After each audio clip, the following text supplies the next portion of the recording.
Good evening, everybody. Thank you for joining us, and welcome to Game Night in the Region on the Region Sports Network, streaming worldwide on the internet at facebook.com/Region Sports, RSN's YouTube page, regionsports.com, and the IHSAA-TV.com.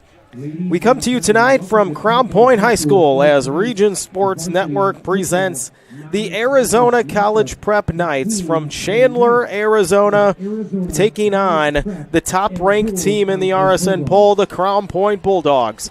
I'm Mike Zajac. I'll have the play-by-play for tonight's game, and joining me with the color is the sports director, Mike Dewan. Mike, good evening. Double duty tonight, also producing this game. Yeah, we're going to have a lot of fun here tonight. We got a great matchup, as you mentioned, the team from Chandler, Arizona, who flew in yesterday. We'll talk about kind of their journey up to this point, but obviously a competitive team that we'll talk about. But Crown Point Bulldogs, they've showed us just about everything. First week, they looked fantastic against Lowell, and we're expecting kind of a show here tonight between two solid teams. Yeah, Crown Point getting up the big win last week here against Lowell, and I think you guys were talking during the tailgate show during the week. It was pretty much over after the first quarter.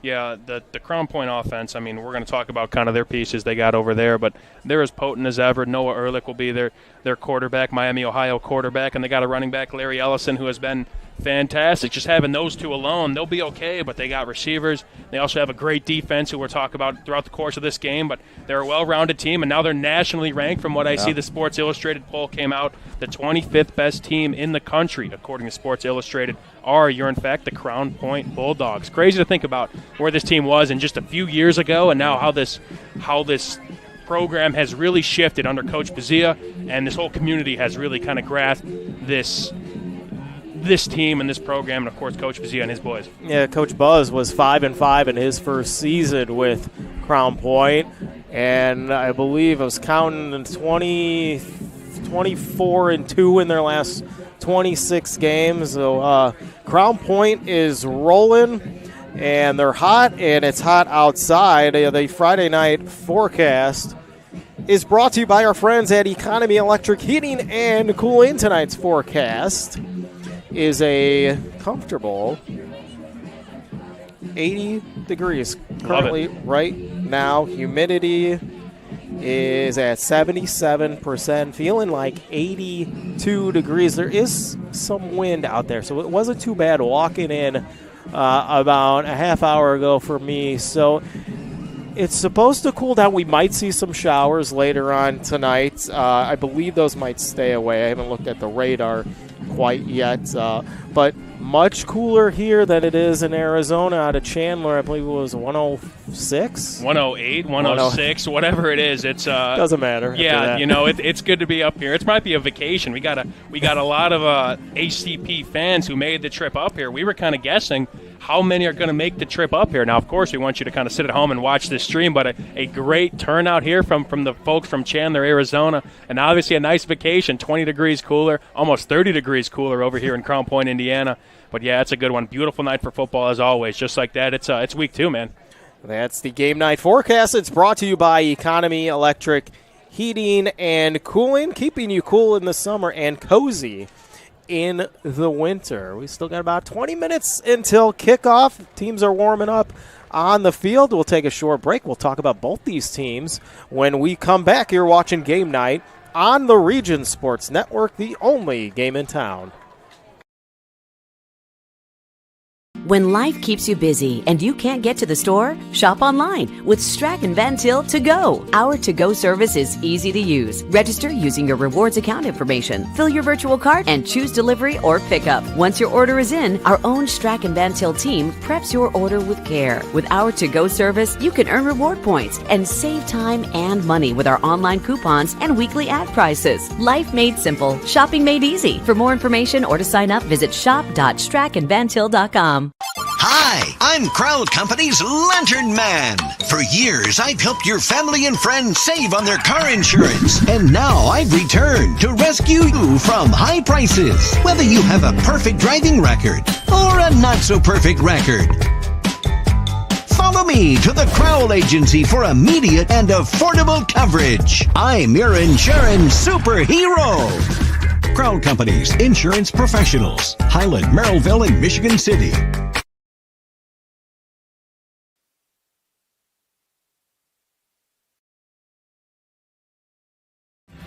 Thinking about what to do after high school? Consider a career with Boilermakers Local 374. As a Boilermaker apprentice, you'll earn while you learn. We offer excellent wages and benefits, and as part of our no-cost hands-on apprenticeship program, you'll learn from the best in state-of-the-art training centers and on the job. Become a union Boilermaker and get on your way to a great career. Find out more, visit www.local374.org or call 219-845-1000. With electrical services from Economy Electric Heating and Cooling, you can radiate the perfect amount of light and energy into your home. From rewiring and code upgrades to ceiling fans, lighting, security, and more, Economy Electric Heating and Cooling's trained electricians will make sure you can enjoy your home on full power all the time. For a free estimate on electrical work, call Economy Electric Heating and Cooling at 219-923-4441, and you can visit them on the web at 4ajobdoneright.com. That's the number 4ajobdoneright.com.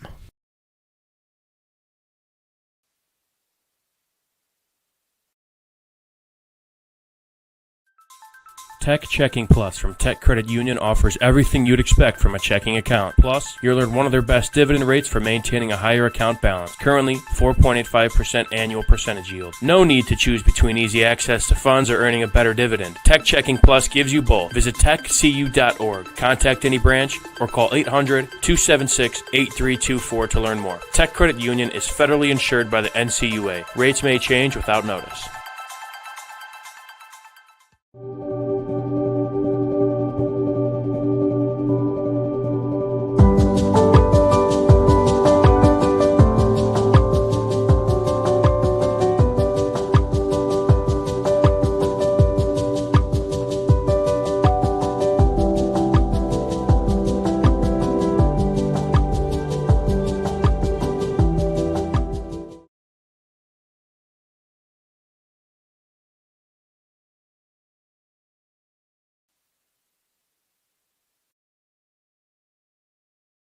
Have you checked out Centier Bank's student checking account? This no-fee checking account is perfect for students and teens ages 14 to 24 and comes with all the features you need to succeed, such as a debit card, digital banking, and automatic deposit. Centier Bank can help you start establishing good spending habits today for your better tomorrow. For more information, visit Centier.com/student-checking or visit your local branch. If you are under the age of 18, your parent or guardian must also sign on the Centier student checking account. At the age of 25, your account will automatically convert to the Centier checking account. You must deposit $25 to open this account. This account is not eligible for overdraft advantage. Member FDIC.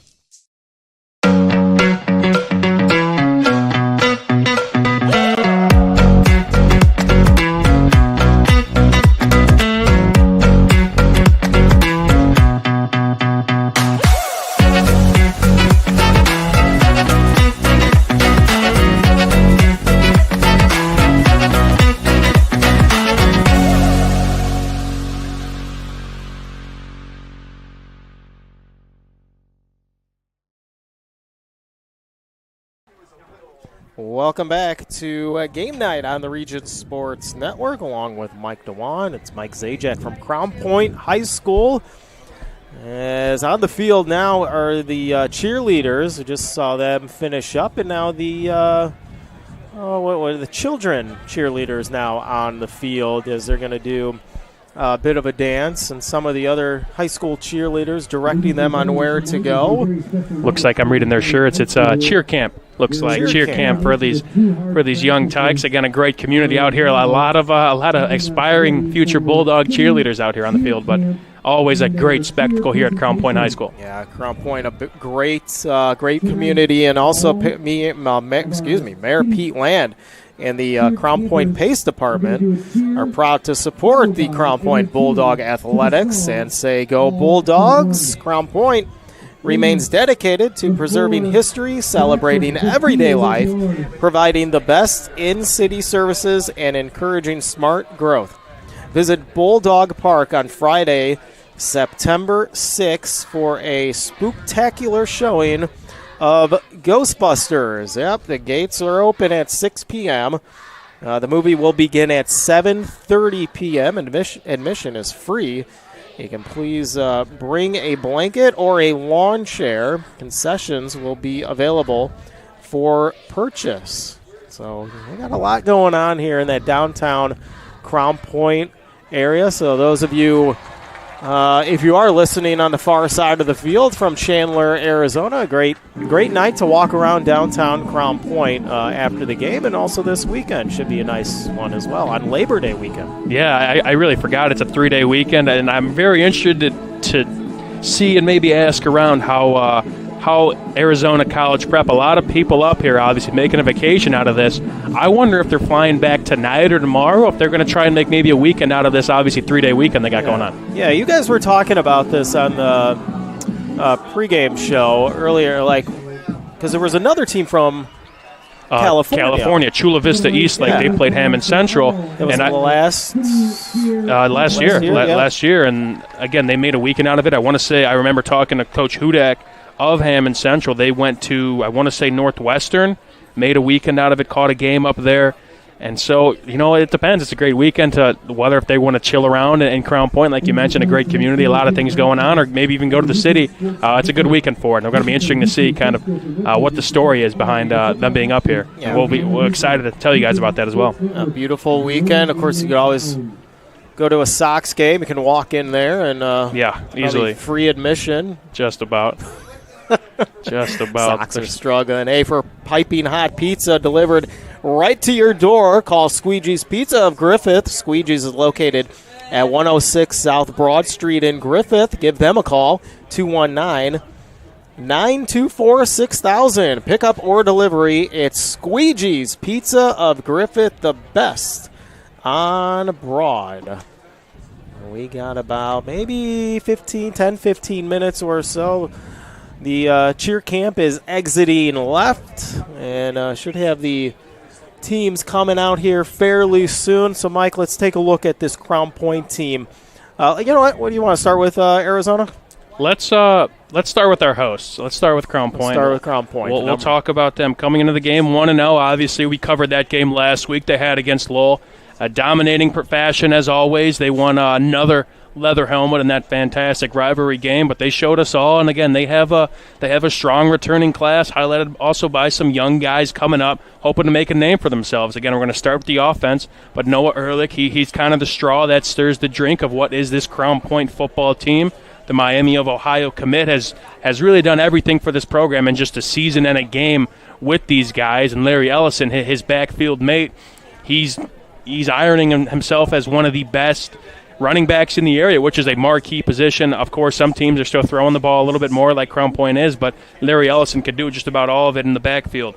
Looking kind of at that defense, like I mentioned, Trevor Gibbs is a name who plays both ways, but he's getting some D1 looks. He's a guy that could really be a solid piece for this Crown Point team, not only this year, but he's only a junior, so he's going to be around next year, hoping to make a name for himself come 2025. Some other pieces, Jacob Soley, he's going to be a future Sycamore going to Indiana State. He recently committed a big offensive lineman, Nolan Cicero. I believe he's only a junior. He's going to make a name for himself, and I want to say he's getting some college looks as well. Looking more on that defense, Mark Gonzalez, I think he's a captain tonight, one of the two junior captains, along with Gibbs.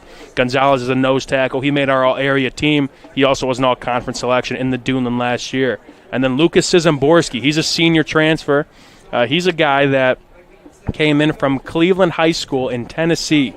A little bit more about him. He's a wrestler as well. I think he's a two-time state champion wrestler in the state of Tennessee with, I want to say, at two different weight divisions, so that's not easy to do in any state.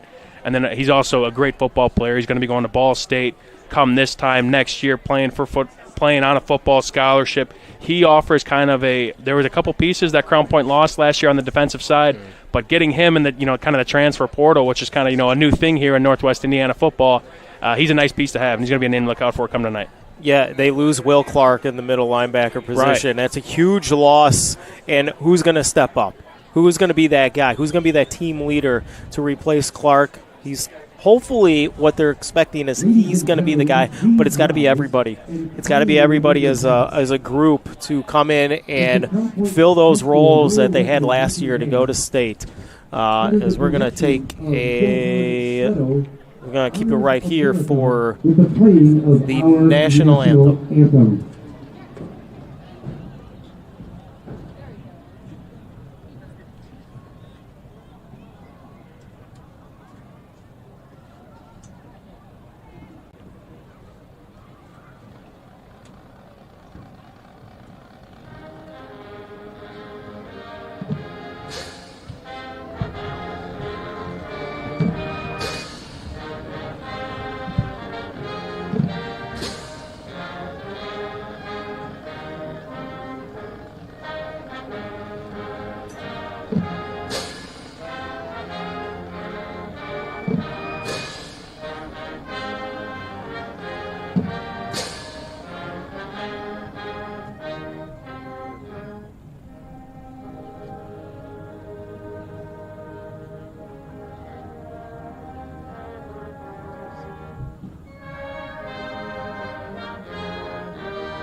Great job by the band here at Crown Point High School and this packed crowd here at Bulldog Field.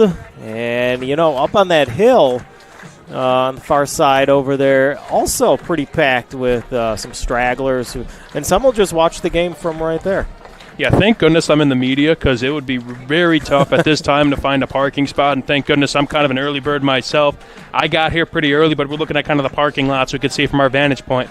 There is not many places to park, and it's going to be even more of a packed house here. A lot of fans. Again, we talk about this community. They have fully grasped on to Crown Point football, and it's one of the hottest sites in town you could have right now. Yeah, always packed here for a game. I think about doing games years ago. I mean, it's still pretty full, but the last couple years, they've just filled this place up. Every single Friday night when the Bulldogs are in town for a game, they're packed. When they go to either Maryville or Valpo, the fans travel well for Crown Point. So it's a great site, and it's a great place to be. You got some food trucks over there as well.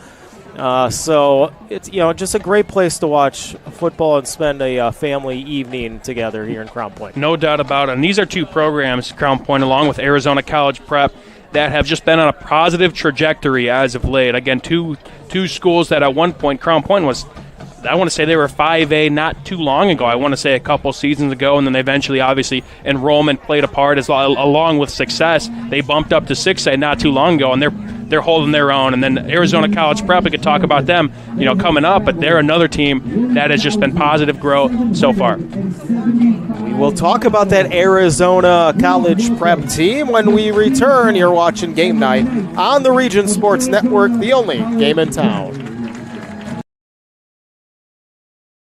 For over 100 years, Burns Funeral Home and Crematory has been assisting families in their time of need.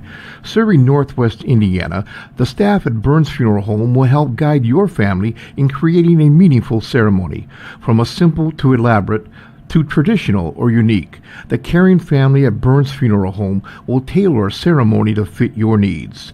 And for your other loved ones, Burns Funeral now has a pet cemetery and crematory. Visit burnsfuneral.com or give them a call at 219-942-1117. Four Seasons Mechanical proudly serves Northwest Indiana, providing quality, reasonably priced, reliable service. With a quality and comfort guarantee, the professionals at Four Seasons Mechanical offer a wide range of services in heating, ventilation, and air conditioning. Whether it's residential or commercial, Four Seasons Mechanical is there 24/7. To find out more, the website is fourseasonsmechanical.com or give them a call at 219-756-7020. Four Seasons Mechanical, your indoor air quality specialist.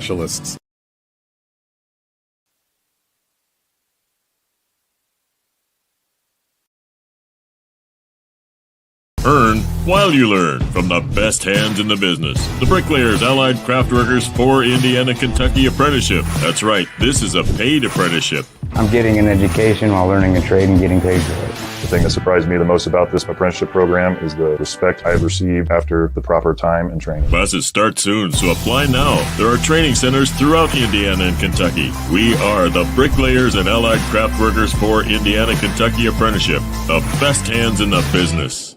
Flip the switch, a light turns on. Press the button, machines and instruments come to life. Touch the screen, communicate with the world. Simple tasks, guaranteed results, every second of every day. That's the power of power. And that's the power brought to you by the NECA contractors and electrical workers of Local 531.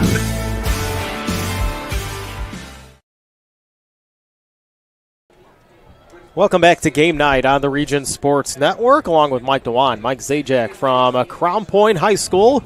We just watched the Arizona College Prep Knights take the field here and got a nice applause from the Crown Point fans. Love it. These are two teams that are very familiar with each other. Arizona College Prep, again, they flew in yesterday, but they kind of had a cookout here at Crown Point. They kind of conjoined, had a meal together. They also played some dodgeball, I saw. They posted on social media. I want to say it was offense versus defense, and I'm a big fan. The defense won, so that's awesome. Good to see. But, yeah, two teams that obviously they're already friendly with each other, but now as we're kind of getting in between the sidelines, it's no more friends anymore.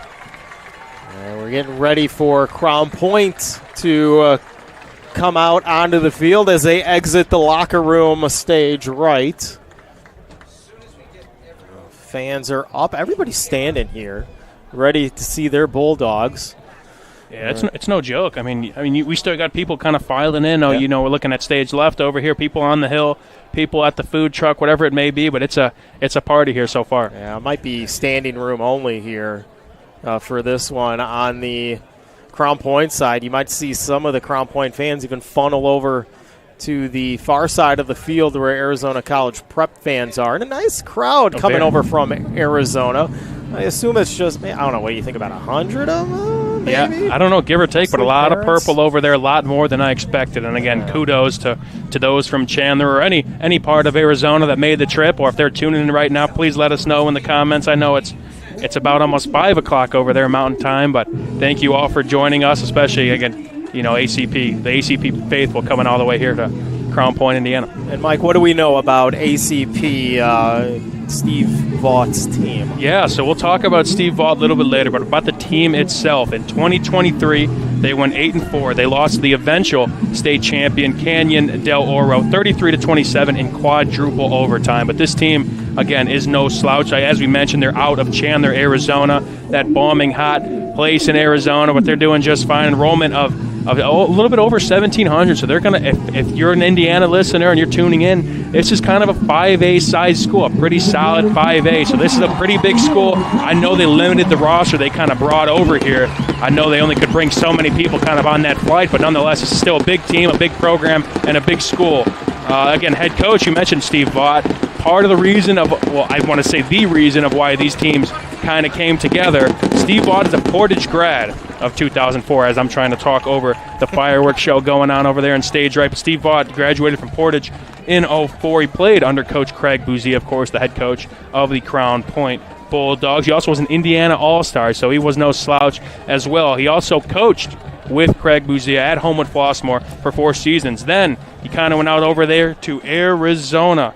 He was on, let me take a look here. He previously was an assistant coach at Chandler. He was 3 years as a defensive coordinator, then moved over to Arizona College Prep, where he also teaches math. He was on staff for 1 year before this as a defensive coordinator before getting elevated to the head coach after their former head coach retired this offseason. On January 12th, Vaught was officially promoted to head coach of Arizona College Prep. Now only the second head coach. I know it's a pretty short history, but the second head coach. And what better way to have your first head coaching game than against your former high school football coach and a coworker at one point? Yeah, and I was reading about when he took over this position, he had to call the players on. It was kind of weird. He didn't bring them into a group. He called them individually, said there were some cheers in the background, but you didn't think you're like, okay, could be fake cheers. They didn't know exactly how excited they were. And then he gets to practice over the summer, and they were fired up to have him as their head coach. He's a defensive coordinator, former defensive coordinator now. So you know that defense is going to be jacked up for this one. And they do have a former player I was looking up, Caden Jacobs, from last year. He was All-State in Arizona. He's now at the University of San Diego playing linebacker. I think 16.5 sacks. So that's a lot. That's a big loss for that defensive front, but they still got some good guys defensively as well as some dogs offensively. We're going to start with Cam Mitchell, senior LB. He led the team in tackles last year. 108 total tackles, 10 tackles for loss. Blake Barrington's going to be kind of one of those big pieces, hoping to step up this year. In the first game of his junior season last year, 4.5 sacks and 29 tackles. But we kind of mentioned a little bit, this is a high, potent offense. They like to score points, and they got a great quarterback to man the offense. Jackson Castro is his name, the guy we'll be looking out for. He was first-team All-District a year ago, had 1,800-plus passing yards and 23 total touchdowns. Alec Grant will be offset to him as the running back position, about 400-plus rushing yards, 5 touchdowns, and they got a couple solid receivers in Ashton Sanchez and Thomas O'Hara. So this team is no slouch. They didn't come all this way to get their butt kicked, and it's going to be a fun one. We're very excited tonight. I'm sure they're excited for this one. Just definitely a once-in-a-lifetime opportunity for these kids to fly out to a different state to play a football game, because some of these guys aren't going to go to college, so they don't get to fly around in Arizona. They hop on the bus. You got, Arizona area in Phoenix, Chandler. It's a long trip. But not too many people are getting on a flight to go to a different state to play high school football. You get that chance when you're in college. Some of these kids might not get there. So it's a once-in-a-lifetime opportunity for them. 100%. And this Arizona College Prep team, you kind of look at College Prep and you're like, oh, this is it's just like a La Lumiere team, and not necessarily, they're not traveling as much as maybe those bigger prep schools like IMG or even some other schools that kind of just go around the country. I know they played a team from Nevada last year. I don't remember if that was a home or away game, but this is the first time I want to say that an Indiana team has played a team from Arizona, and I don't know, this might be the longest trip Arizona College Prep had to have ever taken in the football program. This is another team. I mentioned they're the previous head coach. I mean, he kind of built this program up. They're a Class 4A in Arizona. I was reading not so long ago, they were kind of a 2A school and kind of at the bottom tier of all that. So these are two programs that have truly kind of, again, positive trajectory, and we're excited to see these two do battle tonight. Ready for a kickoff. It's a Quintel kickoff. This kickoff and all kickoffs are presented by Quintel Incorporated, handling jobs of all sizes throughout the country since 1994, and away we go. It's the Bulldogs taking it from about the 15 in a big hole, out past the 35 to the 36-yard line. And that's where Crown Point will start things off for them. Andy Parent, the senior DB, took that one. Good chunk, and here comes Noah Ehrlich and the Crown Point offense. That's a great start for Crown Point. Again, getting a nice return. Their special teams, a third of the game, and in a game where there's a lot of emotions kind of riding in this game. It's going to be a tough test for Crown Point as well as Arizona College Prep, and to get a play like that to open the game, you can't ask for more. Ehrlich with Ellison right behind him, man in motion. And handoff, not going too much. Maybe a yard for Ellison, and a second and long for the Bulldogs. Not a great start. We saw that a lot last week, and they got plenty of push. Crown Point did last week against Lowell. First play is always a big one, kind of a big weight off the shoulders for anybody, and a good start there from ACP.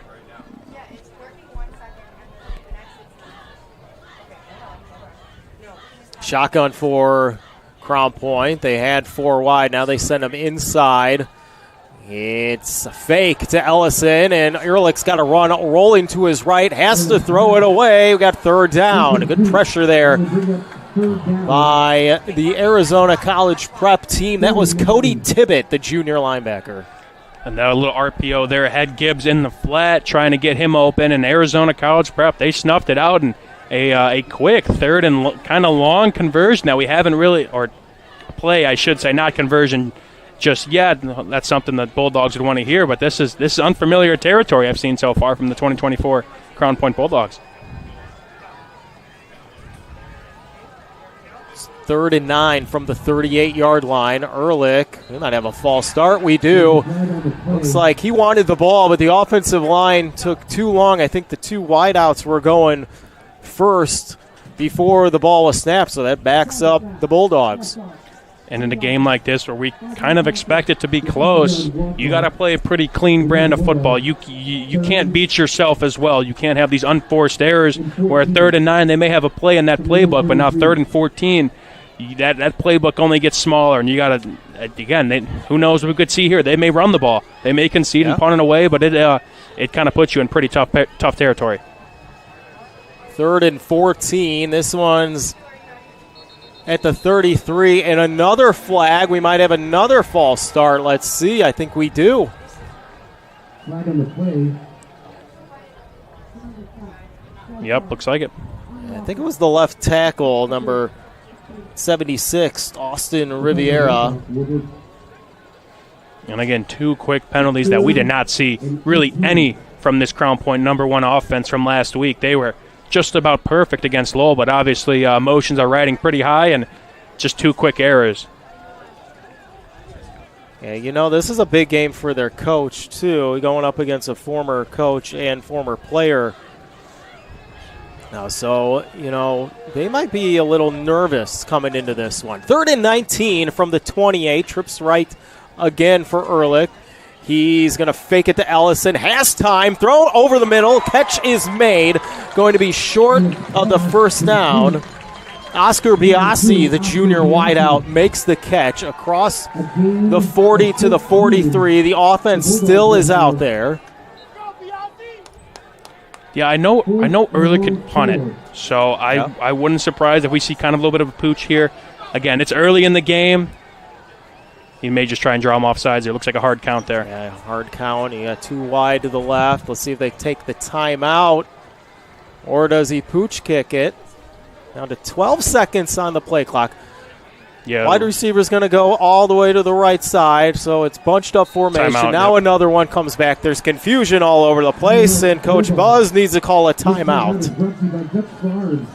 Family owned for nearly 40 years, Dutch Farms is proud to help you feed your family with quality products at an honest price. I mean, wow. I mean, you don't see this often from Crown Point. That might have been just they may not have had a play drawn up. They were just trying to get them off sides.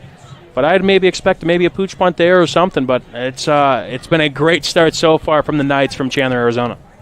Visit regionsports.com/Facebook/Region Sports Nation, Instagram, and Region Sports Network's YouTube for this week's Home Improvement Top 10 presented by Enigenberg Exteriors. Enigenberg Exteriors for all your home exterior needs. Visit ebergexteriors.com. Seeing a top 10 team, sorry to interrupt, seeing a top 10 team play here tonight. Not looking like it so far in this first drive, though. Not just the top 10 team, the #1 overall team. Correct. In the RSN poll, number 25 in the nation. A little struggle here in their first drive. 4th and 4. Well, looks like a little wildcat. Yeah, quickly to the line. It's Ellison is back. Ellison's going to keep it. Goes right side. Has the first down and more. Has room. Bounces it into the middle of the field, and he is gone. 10-5. Ellison goes the distance for a Crown Point touchdown on 4th and 4. He goes 56 yards for the score. How about that? We're just talking about, hey, Crown Point, what are we doing so far? First set of downs. We're not seeing too much movement from that offensive line, and give it to one of your top playmakers, Larry Ellison. Have him make a play. I believe it was his birthday yesterday, too, and obviously that's a pretty late gift, belated gift, but nonetheless, that's give me the ball, put it in my hands, let me make a play, and he's just had a fantastic start to his senior season, I should say. Already having a great career, especially at the running back position. Couple juke moogs in there for Ellison. The extra point is up and good for Oliver Brewer, the sophomore kicker for Crown Point. 7-0, Bulldogs on top. You're watching Game Night on the Region Sports Network, the only game in town. Credit Union One, the official banking partner of Notre Dame Athletics, wants to reward you for everyday banking. CU1's high-yield checking offers the opportunity to earn up to 5.25% APY when you make qualifying transactions each month. No monthly fees and no minimum or opening balance required. Plus, you'll be able to bank anytime and anywhere with 24/7 digital and mobile banking. Start making more of your money with Credit Union One. Open an account at cu1.com/high-yield checking. We love home internet from T-Mobile. Now Mesh boosts Wi-Fi all over your home. Taking a class in your attic, that dead spot is gone. Stream ballet in your man cave, learn to paint on your lawn. It's glorious. And now on the road you can take T-Mobile Wi-Fi with you. Hey, stay connected and watch what you'll do. Welcome back to Game Night on the Region Sports Network. 7-0 our score after the 56-yard touchdown by Larry Ellison. You can check out the IBEW Local 697 electrifying plays from this week's football action. Visit regionsports.com, Facebook/Region Sports Nation, or on Instagram. The electrifying plays presented by IBEW Local 697, the electrical professionals. We might have just saw one there. He had a play last week against Lowell. He had, I want to say, 3 or 4 total touchdowns in that game. But right there, that may be another candidate. We might find him in the collage back-to-back weeks. Again, Wildcat, if you missed that Wildcat play, hit it up the hole, cut back field, made a couple nifty moves, and he just got speed, just makes a couple plays, makes a couple men miss, just like that Crown Point, who kind of looked dead in the water in that first drive. 2 penalties, a nice third down play to set them up for a 4th and short, and then Larry Ellison let him do the rest. Yeah, Ehrlich found his receiver, Biasi, over the middle on that third down play, and here comes Arizona College prep team out onto the field. Already got a player coming off. Not sure what happened. That's Kyle Poole, the wide receiver, comes out. Number 11, Cash Lambert, is on. They're led by their quarterback. Looks like number 7 there, Evan Heinrich, the junior. Well, they've got a backup sophomore named Gunnar Schmidt. With a name like Gunnar, you better be ready to gun it in Arizona. And this one's taken by the fullback, picking up a couple on the play. They're actually going to mark it for a pickup of 4 out to the 24.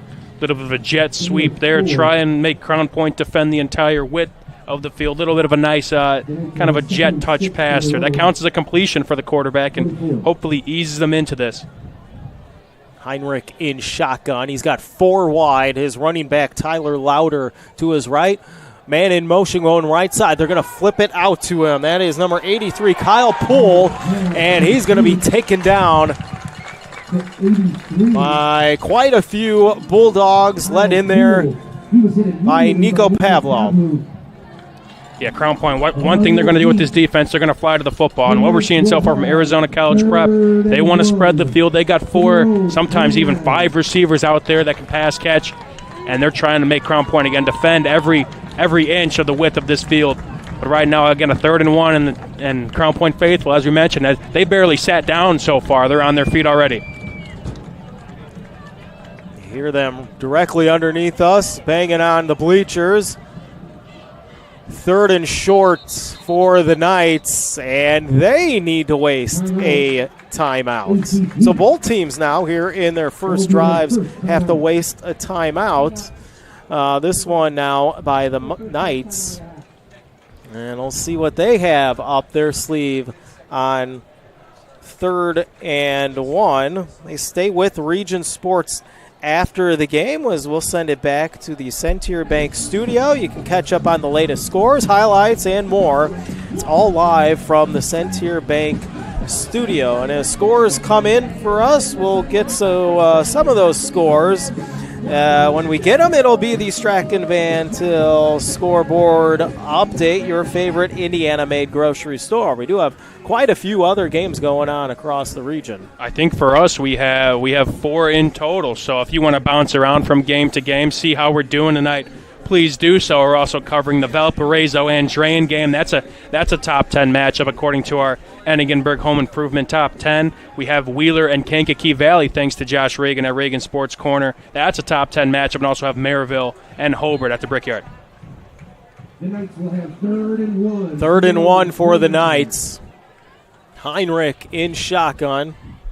Louder right behind him. Man in motion goes Lambert to the right side. He fakes it, throws, lobs one up deep, and incomplete. It was intended for Ashton Sanchez, and the play made by Crown Point. If I can find him. I think that was number 9, Griffin Van Titchell, who had a solid sophomore campaign, and that's not easy to do, kind of at that outside linebacker position, to run with the receiver downfield. Obviously, 3rd and 1, you kind of want to fake the run there and try and get everybody in the box, and they want to try and strike over the defense. But Van Titchell, a great job to get in the receiver's face and break up that pass. Van Titchell back to receive this punt. It is away. It's a good one. He's going to let it bounce at the 38, and he's just going to let it continue to bounce. And it'll stay at the... Looks like the 37-yard line is where Noah Ehrlich and company will come out for their second drive. I'm not sure he should have went up and caught that ball, at least for a fair catch. He lucked out that ball didn't go too far deeper past the 30 into the 20s. But a good start for the Bulldogs offense here on their second drive. And then a 3 and out there on the defense playing complementary football. It's what you need to do in a game like this. But, yeah, to go back on that punt, it's a tough position. It was a pretty good punt there from Arizona College Prep, and luckily a fortuitous bounce that benefits this Crown Point offense. Ehrlich and company out there for drive number 2. They mark it at the 37 far side hash. And Ellison is going to get the carry here, and he's going to be swallowed up by a swarm of defenders. I think he was lucky to get back to the line of scrimmage, nothing more. Hit first by 45. I think that was Jesse Myrick, the senior D lineman for ACP in the backfield. Yeah, the run game has been outside of that Wildcat play that eventually was the touchdown for Crown Point. It's been tough sledding in the run game so far. 2nd and 10 from the 37. Ehrlich's going to hand this one off to Ellison, and Ellison back to the line of scrimmage once again. It was a little bit of a draw there from Ehrlich, but no gain, so 3rd and long again for the Bulldogs. Yeah, it's a tough play to defend. It looks like a pass. It looks like Ehrlich is rolling out right, but Larry Ellison, who was offset to Ehrlich's right, stayed there. And as Ehrlich was rolling out, he kind of set the ball right in Ellison's gut, and they just stayed home. And Arizona College Prep, again, outside of one play, which is a tough one to swallow, they've been pretty solid over there defensively. 3rd and 10. Ellison was behind. Now he's going to move out in motion. Too wide to the left. Ehrlich back to pass. Now he's going to roll to his right. He's got Greengrass ahead and chased down by a defender on the far side of the field. He got out to the 45, maybe the 46-yard line. He's going to be short of the first down marker. He's dragged down by linebacker Cam Mitchell, the junior out of Chandler, Arizona. So 4th down again for the Bulldogs. Some would say this is Four Seasons, 4th down territory here. Again, our friends over there at Four Seasons, but again, another similar drive, what we've seen so far. Crown Point looking to kind of open up that playbook on the 4th and short conversions here. 4th and 2, ball at the 45. Oscar Biasi is wide receiver on the left-hand side. They hand it off to Ellison. Ellison gets behind those big linemen up front and picks up the first down. This first down is brought to you by Four Seasons Mechanical in Maryville. Visit them on the web at fourseasonsmechanical.com. Ellison, you need a couple guys to bring him down. What a lot of Crown Point did last year, which honestly was probably very smart, and we saw that so far this game, but they put him at Wildcat a lot. I remember the Penn game in the regional. I mean, they stuck him in the backfield a lot. I want to say he had about 35 carries on the night, had obviously a fantastic day leading to a Crown Point win, but they have that package in, and they trust Ellison. If he needs 2-3 yards, he can get it one way or another. 1st and 10 from the 49, and a flag is thrown. We're going to have false start again on Crown Point. Let's see here. I'd like to say so. Kind of a pre-snap penalty again, and yep. Yeah. It's another false start for Crown Point. Backs them up again. 1st and 15. Too many plays for Crown Point behind the chains tonight. It's not where Coach Bose wants his guys to be. It's we don't see that often from this Crown Point offense, who is, again, usually pretty clean. Even not even looking at just the pass game, but all of this previous season with Ehrlich at the helm. But it's been uncommon territory so far for Crown Point in this offensive unit. Zimborski in motion. They do hand this one off to Ellison, and Ellison going nowhere again. Swallowed up by that defense from Arizona College Prep. Jesse Myrick in on the tackle, the senior defensive lineman, as he trots off the field. So 2nd and 15 from their own 44. Yeah, I haven't seen many. I don't recall seeing a first down pass yet, trying to mix it up, because the run game, they're stuffing it, and hopefully they're going to try and work on a shot play, maybe a play action, as we see here. There it is. He looks left, throws over the middle, and incomplete, and a flag is thrown. He was looking for Caden Smith. It looked like we have a pass interference. That was real close. Personal foul, yep, on the Knights. Not sure if that was passing interference. It was a pretty bang play going over the middle. The safety made a nice play on the football, and it looks like it's a necessary roughness on that, not PI, because he got there just about perfect timing. It was a pretty nice hit over the middle, over the seam, I should say. But hey, it's going to be a first down for Crown Point. First down. I mean, he was hit hard. He went down right away. So the ball now is at the Arizona College Prep 41-yard line. Correction. The yardage is the first down. That will be a first down. Okay. After the penalty, the Bulldogs were first. Yeah, I don't know how I feel about that call there. I don't know. Again, it's a tough job, but it's a bang play. But I don't know. Ellison keeps this one up the middle, big hole again, and Ellison breaks free. 20, 10, 5, a touchdown. Ellison goes the distance. This one from 41 yards out. He's just tough, man. And again, having a play, whatever you could say, I mean, having that flag kind of right before, which was a 2nd and 15 for Crown Point. Then now a first down. Now they give the ball to Ellison again, let him do some work. Again, up the middle, gets through that first level of defense, cuts it outside, and very similar touchdown run to kind of what we saw in that Wildcat with the first score. But he is looking fantastic so far, and again, just a solid camp. I want to say he has already, I think, 6 or 5 touchdowns so far through, I'd really say 3 quarters of work, because he didn't play the second half last week. Brewer in for the extra point, up and good. The Crown Point Bulldogs have the 14-0 lead over ACP Knights here at Crown Point. You're watching Game Night on the Region Sports Network, the only game in town. Blythe's Team Sports in Valparaiso is a leader in athletics apparel and equipment sales. With in-house production including screen printing, trophies, embroidery, and more, Blythe's can help you to create the perfect look. For more information, visit them online at teamblythes.com. Blythe's Team Sports in Valparaiso, where the athletes shop. This box is small, like Pet Supplies Plus. This one is large, like a big box store. In each, Stu has carefully hidden a toy. Question is, which dog will find it first?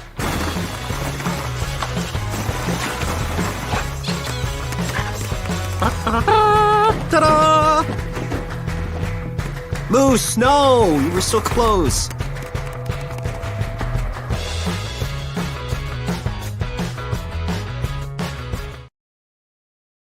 Welcome back to Game Night on the Region Sports Network. Along with Mike Dwan, it's Mike Zajac from Crown Point High School. Larry Ellison taking that one 41 yards. Right up the middle. He broke a couple tackles and he got past the corners and the DBs back there and takes it all the way. Brewer kicks this one off. This one into the end zone. And the Knights will send the unit out for their second try tonight. And trying to get the ball moving. Kind of stalled out last time. They had the long pass out here, but it was knocked away, and they ended up with a punt. Right now for this offense, you want to try and get your defense off the field, although the defense has been playing pretty well besides those two big plays for Crown Point. You want to give them a little bit of a rest. And offense, you want to try and pick up maybe a first down, maybe two, but you cannot go 3 and out here if you're Arizona College Prep. Langel's Pizza has been a favorite since 1979, serving Northwest Indiana from 3 locations, Highland, Cherville, and Crown Point. Enjoy pizza, sandwiches, and more. Dine in or carry out. Order online at langelspizza.com. Langel's Pizza, the official pizza of Region Sports Network. Knights send out their offense. And then Heinrich has 2 wide, 1 to the left, 1 to the right. Sends a man in motion. We've got a whistle and a flag. I think they're kind of taking their time there. Delay of game, yeah. You have to remember, it is the first game of the season for Arizona College Prep, so that's not an easy task just to play. You got to work out over those kinks, but then also fly out here. You got to fly out here. You got a whole week to kind of get ready. Hey, we got to go to Indiana, so that's kind of an added level of pressure and kind of something you got to worry about as well as it being your first game. Definitely nerves going on too with. And we got another whistle, far side. I think it was an official's timeout kind of over there on the far side of the field. Don't know what exactly for. But, yeah, as you mentioned, again, this is a team that it's weird not playing on your own soil. Of course, obviously, we're still in the country. But it's like when you're in Indiana, not Arizona, it's a whole different ballgame, I bet. They send the man in motion. Now they reverse it, and it's swallowed up. Not fooling anybody. They handed it off to Tyler Louder, and those big defensive linemen weren't fooled on that one. In on the tackle, looks like Josh Miller, Cole Emanuelson, and Mark Gonzalez all in on the tackle for that one. Josh Miller, another piece that had a fantastic game last week. I want to say he won kind of Crown Point's weekly awards. They do one after every game like most teams, and I saw they posted on Twitter. He was their best defensive player from last week, voted on by the coaches and probably the players. He's a piece to look out for, and he's shown it so far. Heinrich rolls to the right on the option. He pitches it right in time to Louder, but going nowhere. And making the stop was number 49, Logan Rodriguez, the linebacker. Pushes him out of bounds, 3rd and long coming up for the Knights. A little bit of a speed option there, and it's crazy when you see how fast Trevor Gibbs had the quarterback there on that read option kind of relationship there. And, I mean, Trevor, let me look at his height and weight. Trevor Gibbs, 6'4", 235 pounds. He also plays baseball. Can you guess where he plays? Speedy position? Center field. It's like you don't see that often, a 6'4", 230-plus guy playing center field, and obviously he's a fantastic linebacker for these Bulldogs. Trips to the left for Heinrich, throwing over the middle. It's caught for the first down, and making the grab is Lincoln Chapman, the senior wide receiver, out across the 30 to the 36-yard line, and a first down for the Knights. A lot of poise there from Heinrich. Obviously, it's 3rd down territory, 3rd and long. Crown Point standing on their feet. This defense has done everything just about right, and if they don't get this, it gets pretty ugly. But to stand in there, fire an absolute dart, and get the big first down there. Send the man in motion. They're going to hand it off to him. And making the tackle coming in is Nico Pavlo. takes down Kyle Poole, the wide receiver. That first down earlier was brought to you by Four Seasons Mechanical in Maryville, your Northwest Indiana heating and air conditioning specialist. They lost 2, I believe, maybe 1 on the play, so it'll be 2nd and 11 on the near hash for Heinrich and company. Yeah, I like this ACP offense in terms of scheme. Again, they want to try and spread you out, send a couple motions, but Crown Point, they've stuffed it all out so far. Louder on the carry, going right side, and he's swallowed up again by the lineman. Mark Gonzalez in on the tackle for the Bulldogs. That'll bring up 3rd and 10. Gonzalez is truly impressive. If you were to guess who was second on the Crown Point team in tackles last year, it would probably take you a couple guesses before you'd get to Mark Gonzalez, who's a nose tackle, a position that does not get that many tackles. Their main job at nose, I mean, you're trying to clog up some holes and let linebackers like Will Clark, run around from that team from last year. But Mark Gonzalez, he wants to make the play himself. Pull in motion, Heinrich back to pass. Here comes the pressure, throws over the middle, the catch is made. Making the grab is Chapman, and Chapman is going to pick up another first down.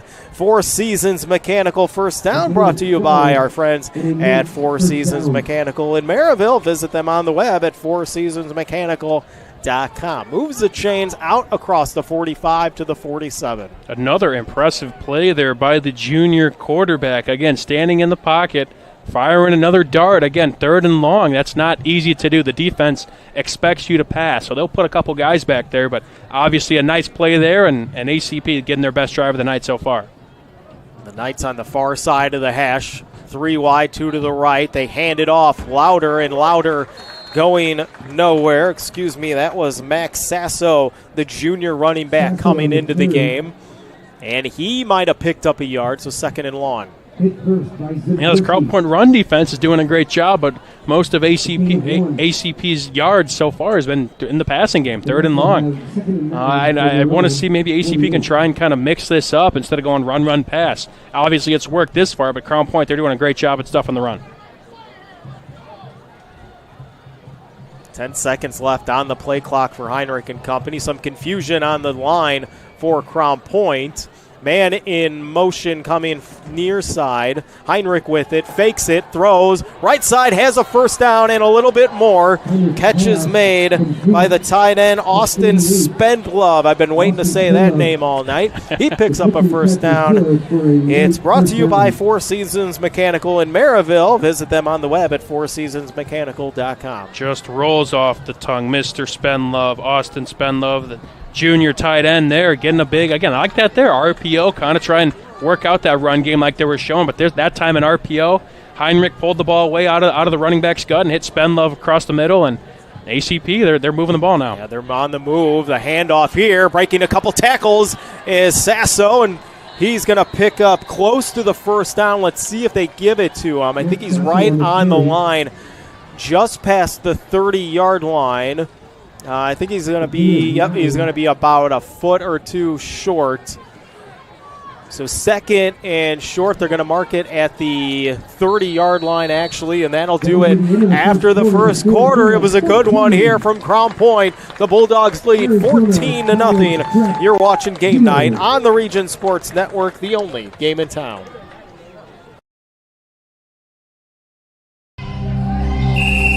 Some see a student athlete working on a shot. We see a powerful lesson in persistence. Some see a student preparing for success on an exam. We see a student athlete preparing for success in life. Some see a student athlete working hard in the weight room. We see a future leader learning there are no shortcuts to success. Some see a start to a swim meet. We see the starting blocks for life. Proud to keep education in front of athletics since 1903. Welcome back to Game Night on the Region Sports Network. 14-0 our score. The Knights with the ball, and they're on the move. They've got second and short from the Crown Point 30-yard line. This is a handoff and a first down for the Knights. Across the 30 to the, it looks like the 27-yard line for the junior running back. Max Sasso picks up the first down. I think a nice down and distance play there. Obviously, 2nd and 1. We kind of saw earlier from ACP they're not afraid to pass it on those 3rd or 2nd and short plays, but that time keep it simple. Crown Point obviously kind of pinning their ears back. They're going to concede the first down, but ACP, they're just right outside the red zone here now. Heinrich with 2 wide to the left side. Already down to 5 seconds, 4 seconds. 3 seconds. Heinrich man in motion. 1 second. They just get it off. Heinrich back to pass. Here comes the pressure, and down he goes. Coming in to make the tackle, Josh Miller from the outside got around the right tackle in for a sack, and it'll be a 2nd and long all the way back to the 36-yard line. Miller has been fantastic so far for the Bulldogs today and all of last week. He's been a beast, kind of an unsung hero. Not many of the first names I'd say you kind of rattle off when you're mentioning the stars of the Crown Point defense, but he's making a name for himself so far through 4 quarters and 5 quarters in total this season. Heinrich was being chased by Miller there. Looked like he was trying to get it out to Chapman, but could not. 2nd, and they mark it 18. A handoff here. And he's going to pick up, I think it's Sasso again. He does pick up about 4 on the play. Coming in to make the tackle was Logan Rodriguez from the linebacker position. Yeah, so far from ACP, they were a little bit more of a snail pace kind of offense. That play clock, it's gonna run down a lot. It's gonna run down. They're getting an inside 5 most of the times, and they're running a couple motions trying to see what looks they can get. But they take some time out there, and, yeah, you see the play clock already kind of down towards 10. Yeah, that inside run really hasn't been there. Sasso out of the game, and sent Chapman in motion to the far side. 3 wide to the right, and that's where Heinrich's rolling out. He gets away from Miller, but cannot get away from the rest of the line. In there comes Emmanuelson. Gonzalez in on another sack around the 40-yard line, and going down, it looks like Mark Gonzalez, the junior nose tackle for Crown Point. And it looks like a lower leg injury for him. Doesn't look good for Crown Point. We'll take a short break. You're watching Game Night on the Region Sports Network, the only game in town. When life keeps you busy and you can't get to the store, shop online with Strachan Van Til To Go. Our to-go service is easy to use. Register using your rewards account information, fill your virtual card, and choose delivery or pickup. Once your order is in, our own Strachan Van Til team preps your order with care. With our to-go service, you can earn reward points and save time and money with our online coupons and weekly ad prices. Life made simple, shopping made easy. For more information or to sign up, visit shop.strachanvantil.com. Hi, I'm Crowd Company's Lantern Man. For years, I've helped your family and friends save on their car insurance. And now I've returned to rescue you from high prices. Whether you have a perfect driving record or a not-so-perfect record. Follow me to the Crowd Agency for immediate and affordable coverage. I'm your insurance superhero. Crowd Company's insurance professionals. Highland, Merrillville, and Michigan City. Welcome back to Game Night on the Region Sports Network. Mike Dewan, Mike Zajac from Crown Point. As Mark Gonzalez did get up and walk off under his own power. He was down until about 10 seconds ago. And finally he is now on the sideline. He's getting talk from the captain and leader Noah Ehrlich. So it's going to be 4th down. 4th and 22. They need to get to the 18-yard line and out to punt for ACP. You can't see a number. There's nobody back for Crown Point. They did this last week, too. It requires a punt. They're going to send probably a lot of guys here, but the punter needs to make a good punt. Low snap. He just gets it up. It is high, and it takes a ACP bounce out to looks like the 14-yard line. The punt was made by number 37, Troy Abney, the senior kicker and punter. So a nice punt there.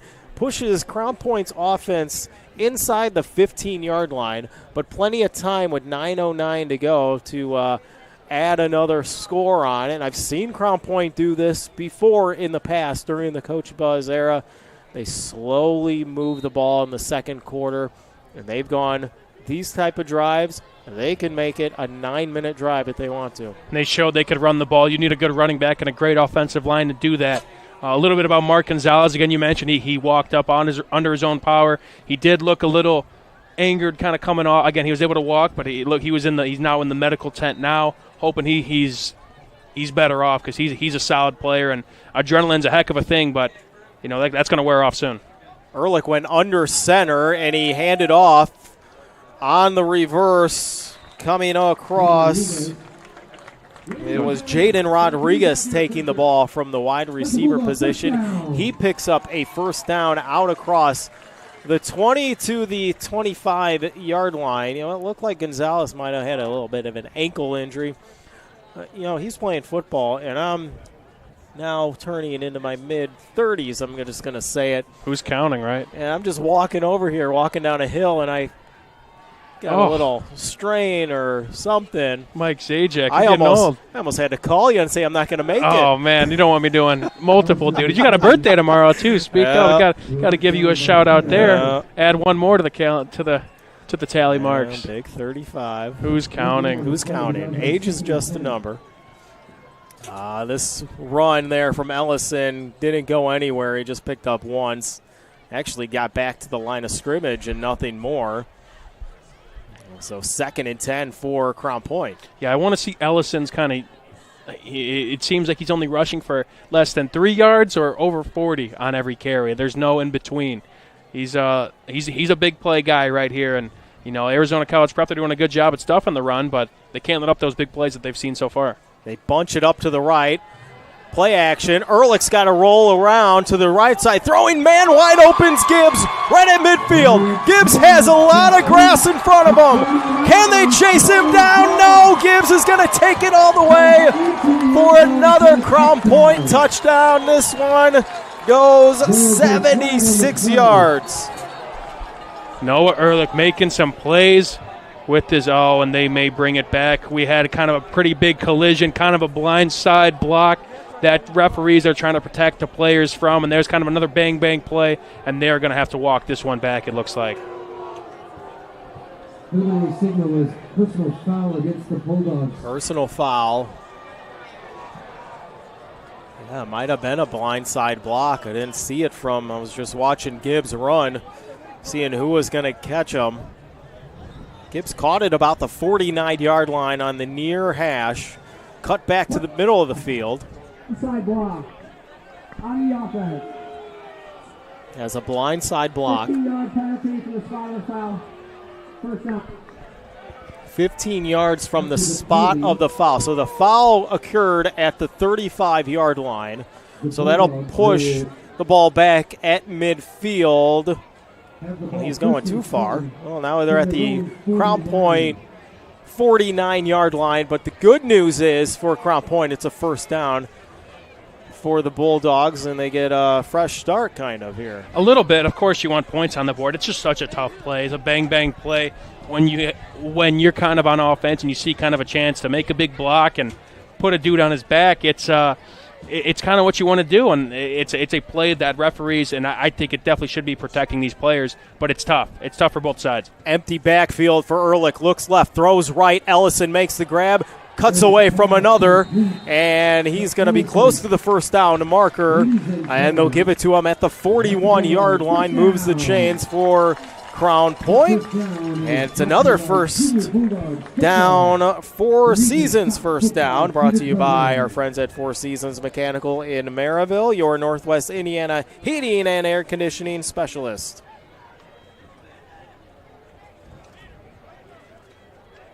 I mean, Ellison, you could put him anywhere, and he'll make a play. I mean, you could line him out wide. You could put him in the pistol formation. You could put him at Wildcat. He's going to do something, and he's just been fantastic so far.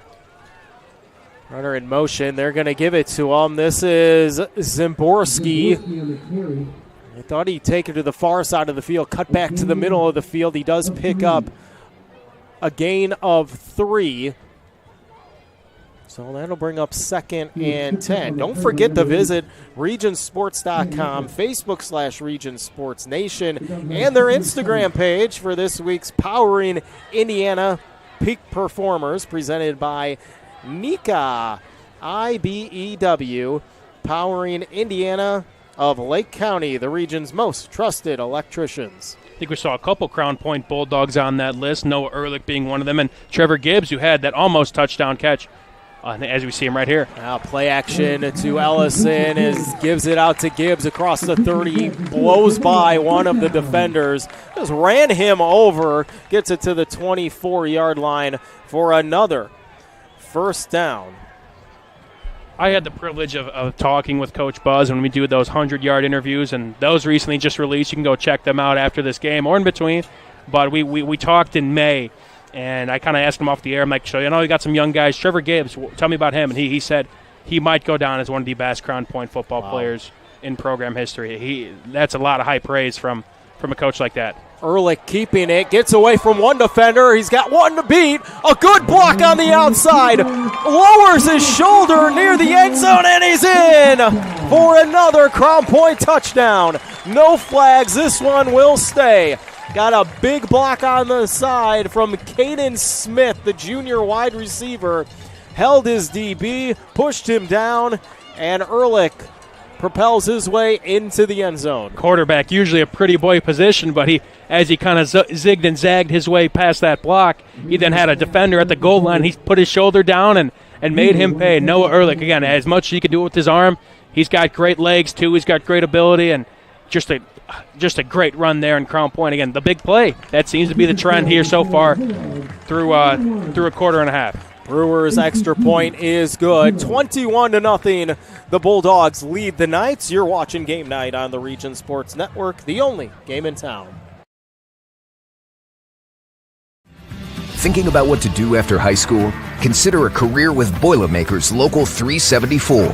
As a Boilermaker apprentice, you'll earn while you learn. We offer excellent wages and benefits, and as part of our no-cost hands-on apprenticeship program, you'll learn from the best in state-of-the-art training centers and on the job. Become a union Boilermaker and get on your way to a great career. Find out more, visit www.local374.org or call 219-845-1000.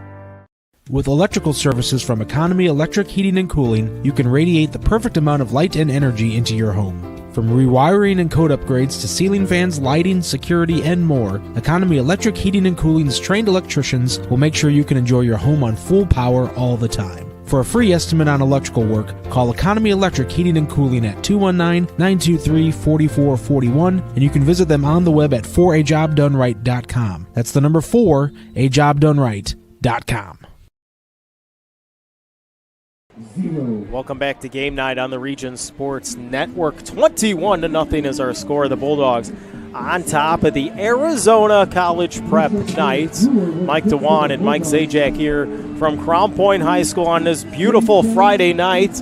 Temperature is now around 77 degrees. A packed crowd here at Crown Point High School as they're watching their Bulldogs leading the Knights of Arizona College Prep, and this one taken by Chapman, and Chapman up the middle. Big hole on the return across the 35 out to the 39-yard line. This will be the best possession, field possession for the Knights tonight. Yeah, they have not had a start like this in terms of just the field battle yet, and what better way to make some damage on an ensuing kickoff where Crown Point, they just find ways to make the big play. But ACP, they're going to have to try and do something here. We saw a great drive from them last time around, got down to the Crown Point 35 before a pair of sacks kind of backlogged that drive and any aspirations they had of getting on the board. But again, here, 6 minutes to go. Crown Point up 3 scores. Time's running out. You got to do something pretty quick. Now what, ACP, I think they Crown Point got the ball first, so they will get it at halftime, which is a big thing to look out for, but they got to do some damage now. Yeah, they just came up empty on the last drive. They were moving the ball pretty good, so we'll see what they can do. This one handed off to Sasso. He's trying to get out to the outside, but nowhere to go. Taken down and thrown down by Logan Rodriguez. He's going to lose a yard. It'll be 2nd and long with 5:56 to play here in the second quarter. I believe they're still working on Mark Gonzalez, the all-conference nose tackle. That's going to be kind of a big blow if he can't return here today. And there's also a big game for Crown Point next week that we won't have to talk about just now, but he's a guy they're going to need for the season. Amir Plowden is into the game, the junior defensive end coming in. Here's a toss out to the far side. Catch is made. And only picking up a couple there is number 83, Kyle Poole. Nico Pavlo with the tackle for Crown Point. Brings up another 3rd and long for the Knights. He's been all over the field as well. He's learned probably a lot from the previous linebackers that have sported that Crown Point red, but he's been all over it. We've heard his name a lot over the PA system. Don't forget, we'll have the Host Connections halftime report coming up, presented by Host Connections, proven under pressure. So 3rd and 7, Heinrich looking to throw, and a high throw, but the catch is made by the tight end. And it looks like Quentin Ferrier, the senior tight end, makes the grab, but well short of the first down. Catch was made at the 44. They need to get to the 48-yard line. The offense still out on the field on 4th down. Some would say this is 4-down territory here, Mike. Talk to me. I believe it is, if I can find it. Yeah, this is 4-down territory here, and they're entered Four Seasons Mechanical 4-down territory, sponsored by Four Seasons Mechanical in Maryville. Visit them on the web at fourseasonsmechanical.com. So we thought. We might send the punter out there for the Knights. Could be another 3 and out for the Knights. Yeah, it's tough. You're kind of in this no man's land. You don't want to really give the ball back to Crown Point just like that in their own territory. But again, we mentioned time's ticking down. You want to keep your defense off the field. That just can't seem to stop the big play so far from Crown Point. If you pick up this first down, it buys them a little bit more time. And, of course, obviously the main goal right here is putting some points on the board. Yeah, ACP's been doing a great job throwing the ball, I think, tonight. Running the ball has been their problem. They tried to get it to Sasso on the outside, tried Sasso up the middle. I mean, he's made a couple nice plays, but this Crown Point defense on the defensive side, they've been leaving some of these guys, these wide receivers open, especially over the middle of the field late. So Heinrich's if he's got time, he'll be able to find some of these guys open. And Sanchez and Chandler and Spendlove. So 4th down, they send the offense out there once again. 2 wide to the right, 1 to the left. Man in motion goes Ferrier to the right side. Heinrich back to pass. Here comes the blitz. He's got time. Lobs one up over the middle, over the head of the receiver. He was looking for Ferrier. And it's a turnover on downs for the Knights. And Crown Point will take over at the ACP 44-yard line. I think he had him. That's a good play there. Again, we want to try and expand the pass game. 4th and 4, it's kind of in that territory. Do we run it? Do we throw it?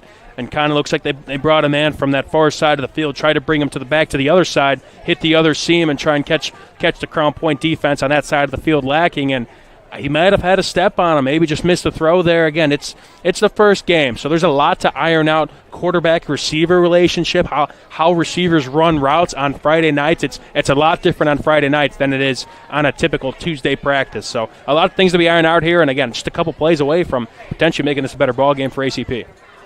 Ehrlich and company back out there. Play action fake. Looking right. Throwing. Catch is made.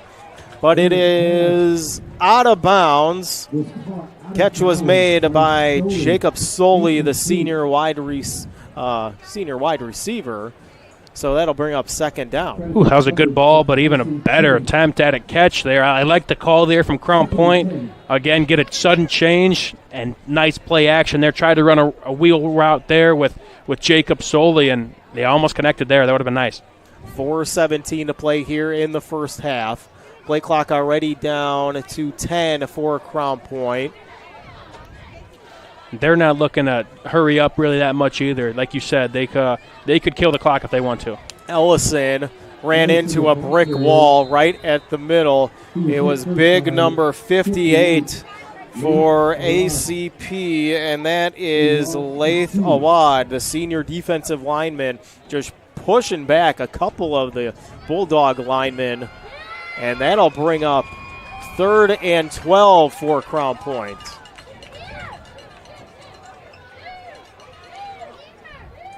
And again, taking their time, Ehrlich. This is interesting. They were looking at the referee over there to maybe take a timeout. Now the offense runs back out onto the field. Yeah. You're already down to 5 seconds. Still not, and now they're going to waste a timeout. So timeout taken by Crown Point. It must have been timeout from the get-go. Yeah, there's a lot of players, a lot of the offense. Usually you'd see the quarterback or maybe the receiver or running back kind of walk over to the sideline to try to relay the plays. But we kind of saw the whole offense kind of walk to the Crown Point sideline. Obviously they must have timeout all the way and looking to drop a play for a nice 3rd and 12 here for the Bulldogs. We're trying to get the T-shirt gun here. I'm trying to get the T-shirt. Somebody throw one up there. I thought somebody thought they waved at me. They got some T-shirt guns here. It's nice. Again, was it a catapult or a cannon? What do they got down there? It looks like maybe the robotics team here at Crown Point High School put together. We got a small window that hopefully if they could test their accuracy. I know you got good hands. I can open the window. There you go. Come on. Let's see. Are they even looking at me? They're not. One of them was earlier. You got to make a scene here. It's got a chance. It's got a chance. It's a long night. It's only, again, 3:30 to go in the second quarter. He's not looking at me. No, it's all right, man. It's all right. We need something to get their attention. But right now, the attention, big play here for CP. Yeah, 3rd and long. They fake it to Ellison. Here comes the rush. Ehrlich's got to run out of there. He's got room to run. Up the middle, and he's tripped up. He's going to be just short.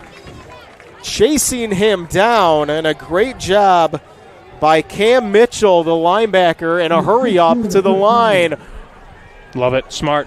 4th and 1. Ehrlich hands off. Ellison has a first down. Bounces off to the outside. He had a stiff arm on the linebacker across the 30 and a first down for the Bulldogs. Great play there by Coach Buzz and company. Get on the ball. Catch them while they're sleeping, and Larry Ellison just told that ACP defender to talk to the hand. That was a Derrick Henry-esque stiff arm right there. Again, he's a total package, man. We keep harping on this kid, but he's a fantastic ball player, and he might be the best offensive player for this Crown Point team. Offense back out there. Don't forget, for Piping Height Pizza, delivered right to your door, call Squeegee's Pizza in Griffith. Squeegee's located at 106 Broad Street in Griffith. Ehrlich back to pass, and incomplete. He was looking for Gibbs on the right side, and about 3 defenders on him. That'll bring up 3rd down. You can give Squeegee's a call at 219-924-6000. Pickup or delivery. It's Squeegee's Pizza of Griffith, the best on Broad. I like the play calling a lot more from Crown Point in the second quarter. We saw a lot of kind of the same stuff in the first. If a run didn't work, maybe we'll try it again and, eventually try a pass maybe on third and whatever. Now we're kind of seeing some passes on first down, some play actions, really mixing up the playbook and keeping ACP on their heels. Give this one to Ellison, and Ellison can't go anywhere. Taken down by Cam Mitchell and company right up the middle. He maybe got back to the line of scrimmage. That's going to bring up 3rd and 10 with 2:13 to play here in the second quarter. Plenty of time for Crown Point to see what they want to do.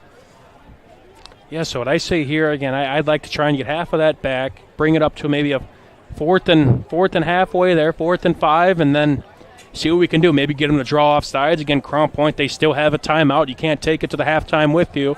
You might as well use it, but this is a big play here. Try and get some of those yardage back. Trips to the left side. It's Gibbs going in motion, and Ehrlich's going to roll to the left. Throwing, and a catch is made. Oscar Biasi makes the catch right at the 13-yard line for a first down. It's brought to you by Four Seasons Mechanical in Maryville, your Northwest Indiana heating and air conditioning specialist. Great throw there from Ehrlich. He's rolling to his left. As a right-handed thrower, that is not an easy throw. You hit it on the button. That's not easy to do. That's a lot of weeks of training, a lot of long hours. And again, one of the more fascinating things I see from Noah Ehrlich. My last 2 weeks, I've been here at Crown Point, getting here early. Both games, 5 o'clock. There's one player out there on the field, going through the motions. Here he is, Ehrlich. rolling right. He gets away from one defender and knocked down at the 10-yard line. So Ehrlich picks up a couple on the play. Nobody open to throw the ball to. So second down with 1:05 to play here in the second. Plenty of time. Right, but yeah, it's all, again, I love seeing Ehrlich and being out there. I bet no coach is telling him, hey, do some, go out there and kind of just mess around. He's got no football. He's just going through the motions, going through his fakes, doing those rollouts and all that stuff. It's he's got a lot of poise, and again, this young kid, he's just special, man. Crown Point is going to take I think that might have been ACP. I think I saw Coach Vaught running all the way over there, but again, can't take him home with you like you were saying. Yep, don't forget to check out the IBEW Local 697 electrifying plays from this week's football action. Visit regionsports.com, Facebook/Region Sports Nation, or on their Instagram page for electrifying plays presented by IBEW Local 697. You can visit IBEW697.org to find out how you can start a career as a union electrician. All right, Mike, here's your chance. They got the cannon faced right at the press box. Right here. Yeah, that's an awesome robotics club of Crown Point. They got a T-shirt cannon, and Mike Zajac is he's really got to stuff adamant. that thing in there, too. He's adamant. Yeah, they got to charge it up. Oh, he's aiming right at me. I'm telling you, it's not going to miss you. And great showing here as always, both on and off the field. Oh, that one didn't go too far. Got to check that machine out there, man. Got to help my boy out. That one might have made it to the second row. All right, so Bulldogs back at it. 3 wide, 2 to the left, 1 to the right. Solely in motion to the left side. Ehrlich back to pass, looking right. Throwing, catch is made, and diving into the end zone for a touchdown is Lucas Zimborski for a Bulldog touchdown with 46 seconds to play here in the first half. And as soon as Ehrlich had that strike, he pointed to his sideline. Obviously, a nicely drawn play there in the timeout. It looked like man coverage over there. Single receiver hit him, let him make a play. And again, that's just too easy for Crown Point. It does not feel like about to be a 28-0 game. ACP's made some solid plays, but Crown Point, they just made more. And they're the team getting into the end zone. Brewer out for the extra point. Low snap. It's good. Held down there from Ehrlich, and it's a 28-0 lead. Crown Point on top of the Arizona College Prep Knights. We'll take a break. You're watching Game Night on the Region Sports Network, the only game in town. Tech Checking Plus from Tech Credit Union offers everything you'd expect from a checking account. Plus, you'll earn one of their best dividend rates for maintaining a higher account balance. Currently, 4.85% annual percentage yield. No need to choose between easy access to funds or earning a better dividend. Tech Checking Plus gives you both. Visit techcu.org, contact any branch, or call 800-276-8324 to learn more. Tech Credit Union is federally insured by the NCUA. Rates may change without notice.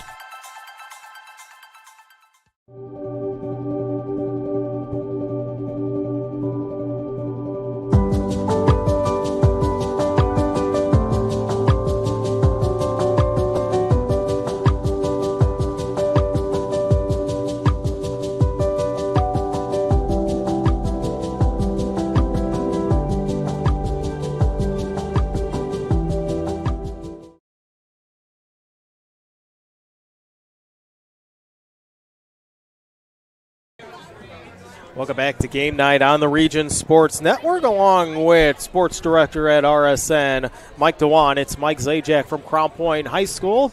as we thank you for joining us on this beautiful Friday night in the region. Temperatures now in the mid-70s, a packed crowd here at Crown Point High School for Friday Night Lights. The Bulldogs lead the team coming over all the way from Arizona. It's a squib kick, and it's going to roll all the way to the 16-yard line. And picking up by Sasso. Sasso's going to take it to the 29-yard line for the Knights, and that's where their drive will start. They've got 38 seconds here in the first half to get something going. It's been, you said it, all Crown Point in this one. Just about the big plays. Again, just complimentary football. This defense still just finds a way to get off the field. An ACP team that has a lot of offensive talent, but Crown Point, they're just showing that as well. They're making plays. You know, ACP had a nice drive earlier, back-to-back sacks. That'll do it. Then a fourth down stop. I mean, Crown Point, they're just so well-rounded. You got to play a clean game of football if you want to stand a chance with this team. Heinrich in the shotgun. He hands this one off and going nowhere. They handed it off to Tyler Louder for looks like maybe a loss of 1, second down. They let the clock run. It's down to 20 seconds. I am not sure if they'll even run a play here, being down 28 in the first half. It's been a rough go for them in the first half here. You know, the flight, their first game, it's a big crowd. It's a big game. They're the first team from Arizona to come all the way from Indiana. Their head coach is a former player and coach for Coach Buzz. There's nerves. They want to play well. They're down 28-0 as we head into halftime.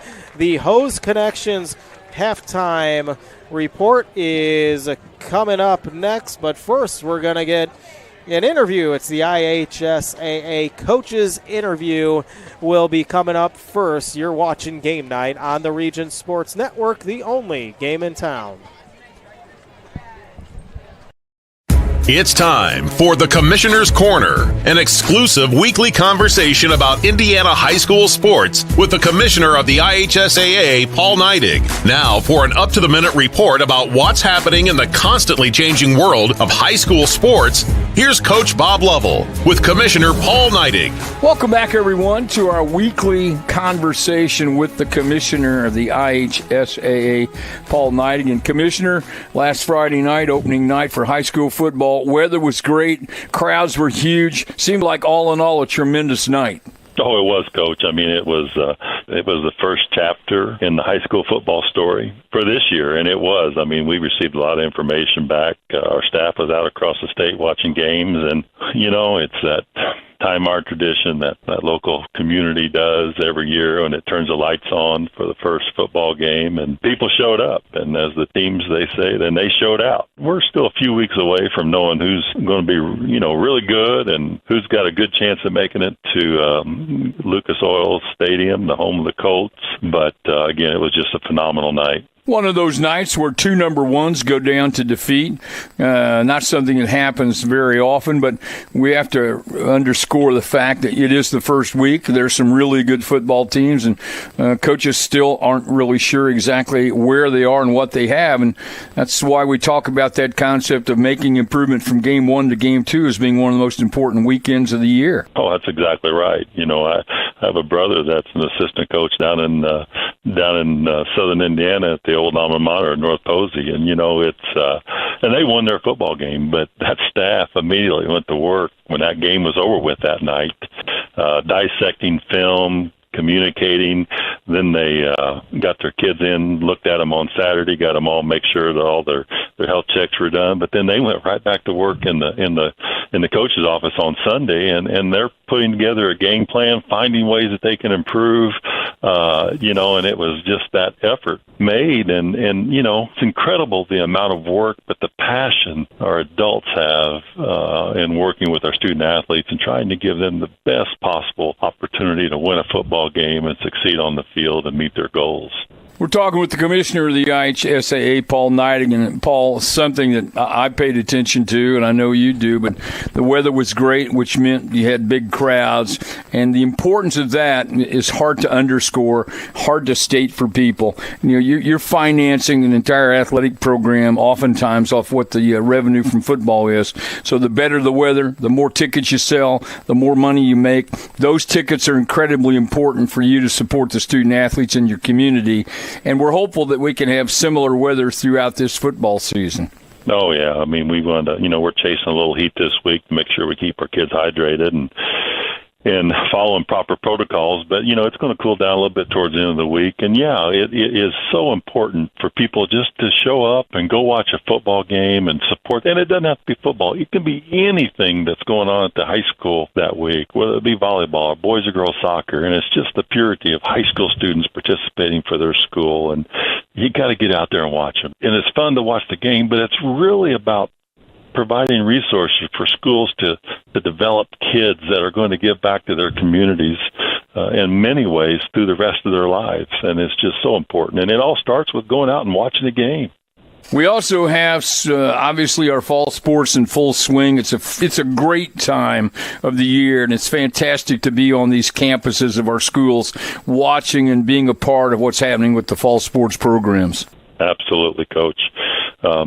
I enjoy it so much to get out there and watch what goes on in these communities. And again, it's part of the fabric of this great state and the state of Indiana, because an education-based athletic system still matters here. And not all the states across this country can say that. He's the commissioner of the IHSAA. It's Paul Neidig. This is our weekly conversation about all things IHSAA related. Get out to a ball game, support the student athletes in your community, and make sure sportsmanship is your number one goal. Do it and do it the right way. Commissioner, great to spend time with you. As always, have a great weekend. Thanks, Coach, and thank you for promoting this great sporting world of Indiana across your radio network. Thanks for listening to The Commissioner's Corner with IHSAA Commissioner Paul Neidig and Coach Bob Lovell. And thank you for your continued support of the high schools in your community.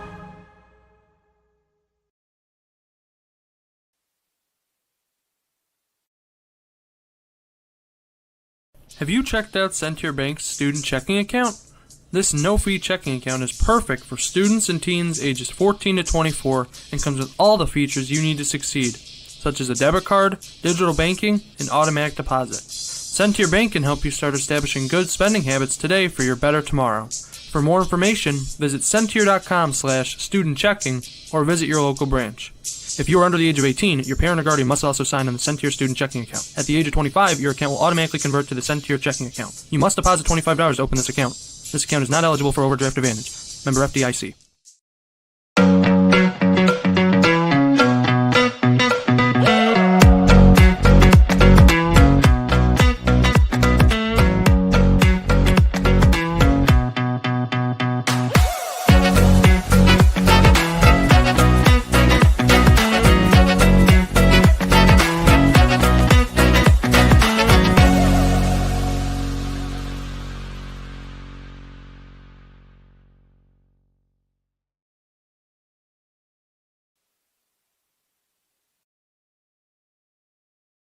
For over 100 years, Burns Funeral Home and Crematory has been assisting families in their time of need. Serving Northwest Indiana, the staff at Burns Funeral Home will help guide your family in creating a meaningful ceremony. From a simple to elaborate, to traditional or unique, the caring family at Burns Funeral Home will tailor a ceremony to fit your needs. And for your other loved ones, Burns Funeral now has a pet cemetery and crematory. Visit burnsfuneral.com or give them a call at 219-942-1117. Four Seasons Mechanical proudly serves Northwest Indiana, providing quality, reasonably priced, reliable service. With a quality and comfort guarantee, the professionals at Four Seasons Mechanical offer a wide range of services in heating, ventilation, and air conditioning. Whether it's residential or commercial, Four Seasons Mechanical is there 24/7. To find out more, the website is fourseasonsmechanical.com or give them a call at 219-756-7020. Four Seasons Mechanical, your indoor air quality specialists. Welcome back to Game Night on the Region Sports Network, along with Mike Dewan, Mike Zajac. It's the Mike and Mike Show from Crown Point High School. The Bulldogs lead the Arizona College Prep team, the Knights from Arizona, 28-0 at halftime here as the band is playing Mike's favorite song, Willy Wonka. Love me some Willy Wonka. That was my childhood back in the day. The Johnny Depp version. I'm not that old, not the Gene Wilder version. But, yeah, bringing me back to the childhood of the Crown Point band out here. I forgot about the remake. That's how old I am. That's the Charlie and the Chocolate Factory, I think that was called. Yeah. There was Willy Wonka and the Chocolate Factory and Johnny Depp, which wasn't okay. I think I probably prefer the Gene Wilder version. But, the Crown Point band putting on a show, as well as a show we've seen so far from the Crown Point Bulldogs. Yeah, you're listening to the Host Connections Halftime Report, brought to you by Host Connections on Kennedy Avenue in Hammond. You can visit them on the web at hostconnectionsinc.com. Host Connections, proven under pressure. Let's go through the scoring. We're in the first half. It was all Crown Point. First quarter, they started it off pretty slow on offense, and they got going in the second possession. Larry Ellison took it 56 yards for a touchdown. They took it out of that Wildcat formation on 4th and 1. He had a couple cutbacks, made a couple guys miss, and he went 56 yards for the first score of the game. He gets the ball back and takes it up the middle in that first quarter again on, I believe that was second down. 41-yard touchdown for Ellison for his second touchdown of the night. We headed to the second quarter. Noah Ehrlich took over there. He ran it 24 yards for a touchdown. He got a block in there from Smith on the outside, ran over a defender right at the goal line, and the corner, he knocked down the pylon, and the referee put his arms up for the third score of the night for Crown Point. And then Ehrlich to Zimborski for a 6-yard touchdown pass.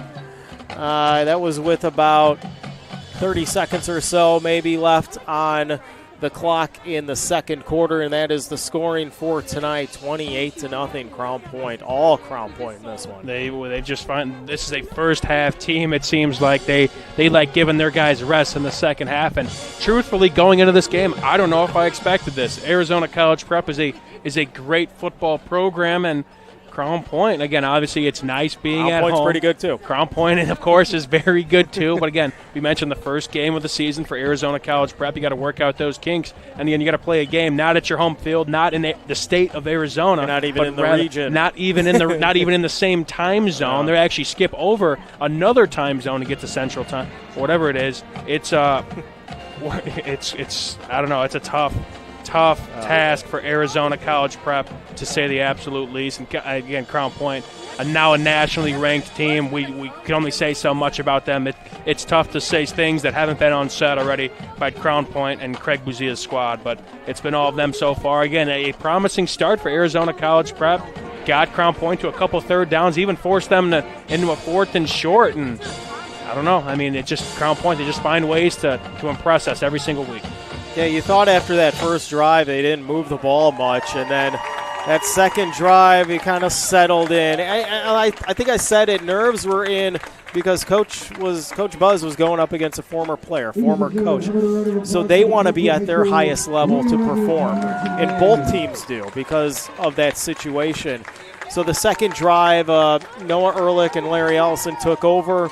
You had that long third down pass over to Soley over the middle to get it to 4th and 1. They put it into the Wildcat, and on we go with the Crown Point offense. On the flip side for the Arizona College Prep team, I think they need to get back to throwing the football.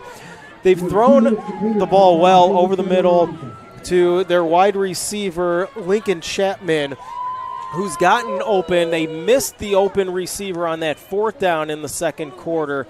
I mean, he missed them by maybe a foot or two, so it's pretty close to where they could be in a situation to score. They've had some nice drives. It's just I think their running game has really deflated them on their drives. So I'm hoping for the next 2 quarters here in the next 30 minutes or so, they work on throwing the football against the Crown Point team because they've been having success getting behind the defenders there. Yeah, you can't be one-dimensional, especially against this Crown Point defense who has, I think, yet to really given up a point with this first unit defense. They are stout, and it's tough. It's very tough to move the ball against this defense. But, yeah, most of their success is throwing the football. But how to make that even better, you have to try and establish a run game as well, and hopefully those two kind of work in with each other. Now they're going to be chasing Crown Point. Crown Point, I bet they're going to put their DBs back. They might send a couple guys to pressure the junior quarterback, but now Arizona College Prep, just like that, you're chasing. And Crown Point, if they're not already in striking distance, this is where they want you. And then just like that, before you know it, in Indiana over here, if you're watching from Arizona, our mercy rule, there's 35-0, and it's a running clock in the second half. So Arizona College Prep, they're on the ropes here. Yeah, they need to get some points on the board. You mentioned earlier Mark Gonzalez went down with an injury. I'm not sure if we saw him come back out. I did not. I'm not sure if you did either. You're shaking your head no. So maybe that is part of their plan going in. Crown Point down a man on the line, and then maybe they start to run the ball, and they continue to do that, but still, Crown Point's defensive linemen with Emmanuelson and Miller and Rodriguez and Gibbs and Van Tickle, you've heard of all these names, sure, and they've just swallowed them up at the line. So for the Knights, I think you just continue to throw the ball. But Crown Point, you said Crown Point defense, they're going to be ready for no matter what you throw at them, anytime, any night, as the Knights are now coming back out onto the field. There's still just a couple of the Crown Point punters and kickers and holders are out there. It's going to be an uphill battle definitely for ACP tonight. Yeah, you got to learn. Again, I kind of said the same thing last week again against Crown Point, but you got to learn some stuff about yourself as a player. You look at the scoreboard, and again, as a successful team, as Arizona College Prep has been, they haven't really been in this kind of territory at halftime, and I can only imagine in some time.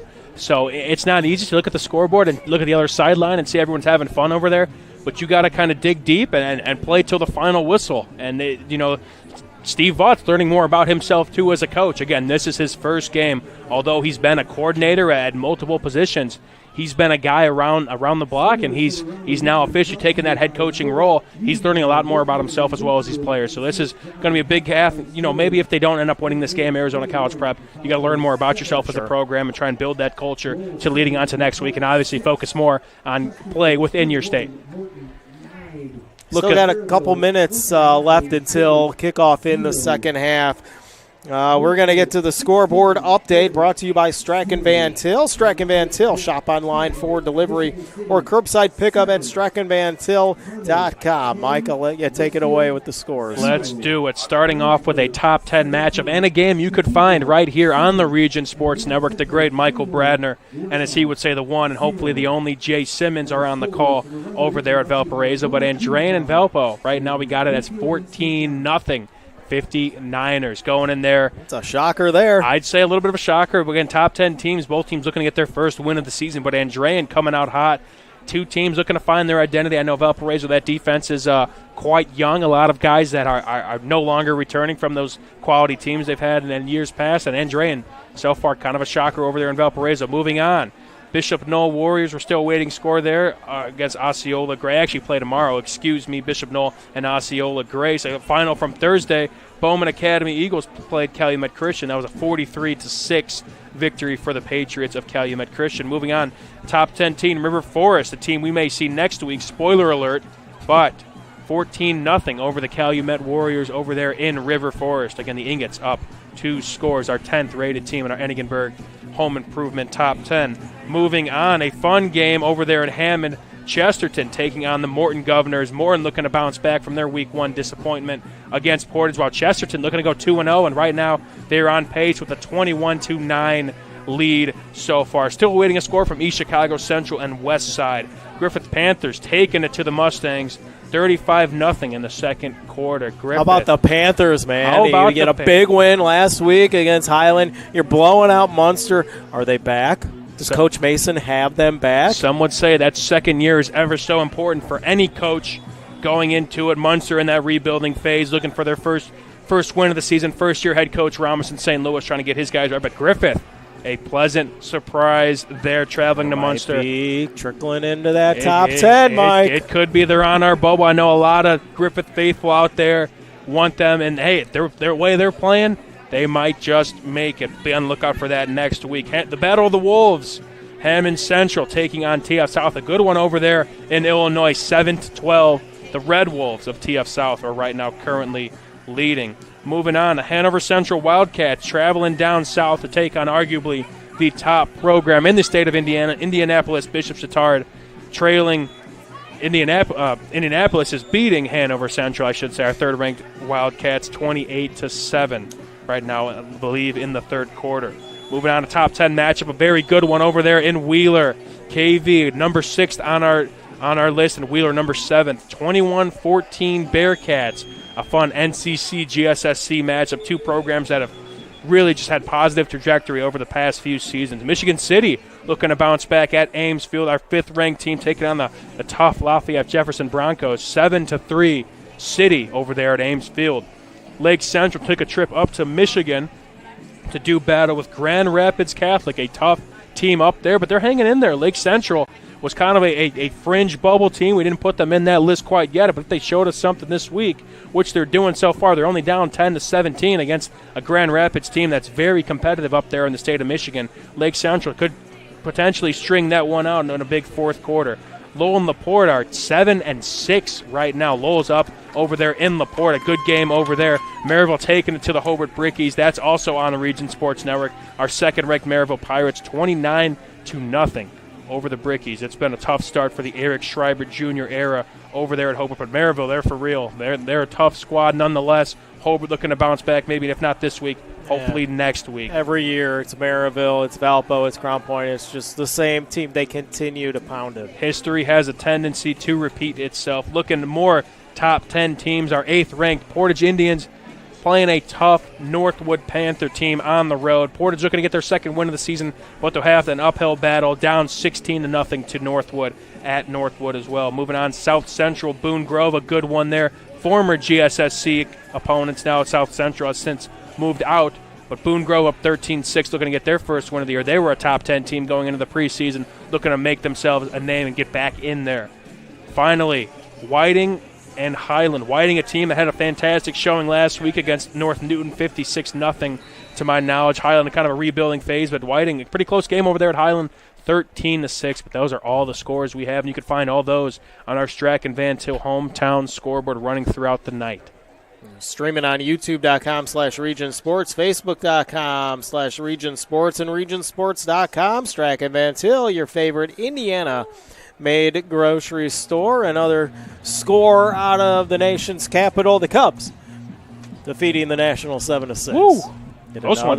Now it's a little closer than we thought because it was like 7-3 in the ninth. Another Cubs nail biter that we are all too familiar with. Yeah, they had the lead. They're up by 4 runs. They got rid of Nervous Neris. Yeah, no, I thought it was Heart Attack Hector. That's Heart the name. Attack Hector. Yeah, that's the name I like. Well, he's gone. The Cubs are rolling. They're 7 of 8 now, is it? Or 6 of 7, hey. something? Say it ain't so. We're coming for those Diamondbacks over there in Arizona. So watch out if you're tuning in. But third quarter now underway. Brewer set to kick things off. This one into the end zone and taking it for ACP is Daniel Velasquez for the touchback. And now this ACP team, they need a score. And I think it's a must-score situation on this drive for them. So, yeah, it's going to be interesting to see who is going to be there for Crown Point in terms of bodies going into this half. Obviously, next week for Crown Point, spoiler alert, but they're playing Maryville, a team that is for real, as we just alluded to. Yeah, what a game that'll be. They got to finish business here first before you can look ahead. So Heinrich and company out. Heinrich with 2 wide to the right from the 20, 1 to the left in motion. It's a fake to Louder. He's going deep, throwing over the middle, and the catch is made right at midfield. Catch is made there by Ashton Sanchez. And a first down for the Knights.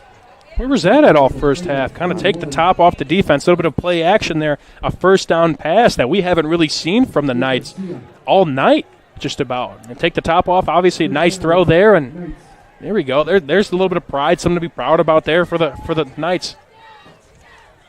Heinrich back to pass, roll into his right, pressures on, and the catch made far side of the field.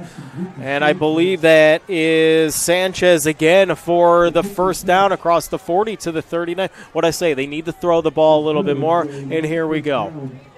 You just know the game, man. No, it's true. I mean, it's what's been successful so far for ACP, and we're seeing it right now. Obviously kind of threatening here, trying to get out of that kind of mercy rule territory that Crown Point kind of has them on the rope so far. Heinrich's going to hand this one off and getting a decent push, but only gaining maybe a yard is running back Jeremiah Diaz, the senior from Arizona. Picks up one. It's second down. See, I like the call there offensively. You mix in 2 passes to start the half. I would have maybe done a draw. You've gone 2 passes, sure. Hold up a little bit, get the defenders back, and then you give the rock to the running back. Maybe. Unless that was a straight give there, but Crown Point, I mean, they're just not – they don't get fooled very easily. Right. I mean, they find a way to stuff the run regardless. And Crown Point, they play up. There's a pass to the far side, looking again for Sanchez. That is incomplete, just wide, and that brings up 3rd and down. So the drive has now come to a stalemate here. Again, that's what, winning first down as a defense, that's just so huge. Again, stopping the run, making them now a 3rd and 9, an incomplete pass. When you're at 2nd and long, it's a tough play to call. Do you run the ball, try and cut that in half, or do you try and throw the ball? Obviously, right there, ACP try to get some yards back through the air, and an incomplete pass, and now 3rd and 9. That's not easy to do. Probably 4-down territory here. 3 wide to the left. Plenty of time for Heinrich. Throws. The ball is knocked away. Looking for Sanchez, and coming in to make the play was Dominic Fanton, the junior safety. Brings up 4th down for the Knights, and this is 4-down territory here, and they've entered the Four Seasons Mechanical 4-down territory, sponsored by Four Seasons Mechanical in Maryville. Visit them on the web at fourseasonsmechanical.com. Just as I say that, they take a timeout. Excuse me, it was an official timeout. I think a helmet came off for one of the ACP O-linemen. So I know you got to come off the field once your helmet has come off. So now a couple moving parts. The ref's kind of giving them time to kind of get situated before the play clock's already kind of creeping down. Now we're getting to almost south of 10 left on the clock. Heinrich still looking over, finally gets a play, 7 seconds. Fakes the handoff, lobs one up. He's got Sanchez open. He makes the play. Sanchez inside the 10, down to the 5-yard line on the near side. A great catch by Sanchez. A better throw from Heinrich. 1st and goal for the Knights. Where have these two been? This connection, it seems like they've been playing together for a while. Seeing these guys hook up, 3 times this drive? Get them, obviously, where they need to be. And, again, all through the pass. They just, again, a perfectly placed ball, kind of a back shoulder, and it's clutch. Again, 4th and 9. That's not easy to do for the junior. And hitting his receiver there, and now a 1st and goal here for the ACP. The junior to junior. Again, in that pistol offense. Fake the handoff, looking right. Heinrich's going to roll out to his left now, and he's going to the corner for a touchdown. The Knights are on the board here in Crown Point. And that is the start you're kind of looking for ACP. I mean, you established the passing game. Again, the running game wasn't really there, but it didn't really seem to matter for this team. They completed some big-time throws, and this time we do it with his legs. Heinrich, the quarterback, his best drive yet, obviously, for this team, and he showed us a lot there playing well beyond his years against, again, a nationally ranked defense. It's not easy to do, and ACP, they had no trouble driving down the field there. Some good halftime adjustments so far in that locker room. The extra point is up and good from Hudson Fowler, the junior. Arizona College Prep is on the board. They're fired up. It's 28-7 here in the third quarter. You're watching Game Night on the Region Sports Network, the only game in town.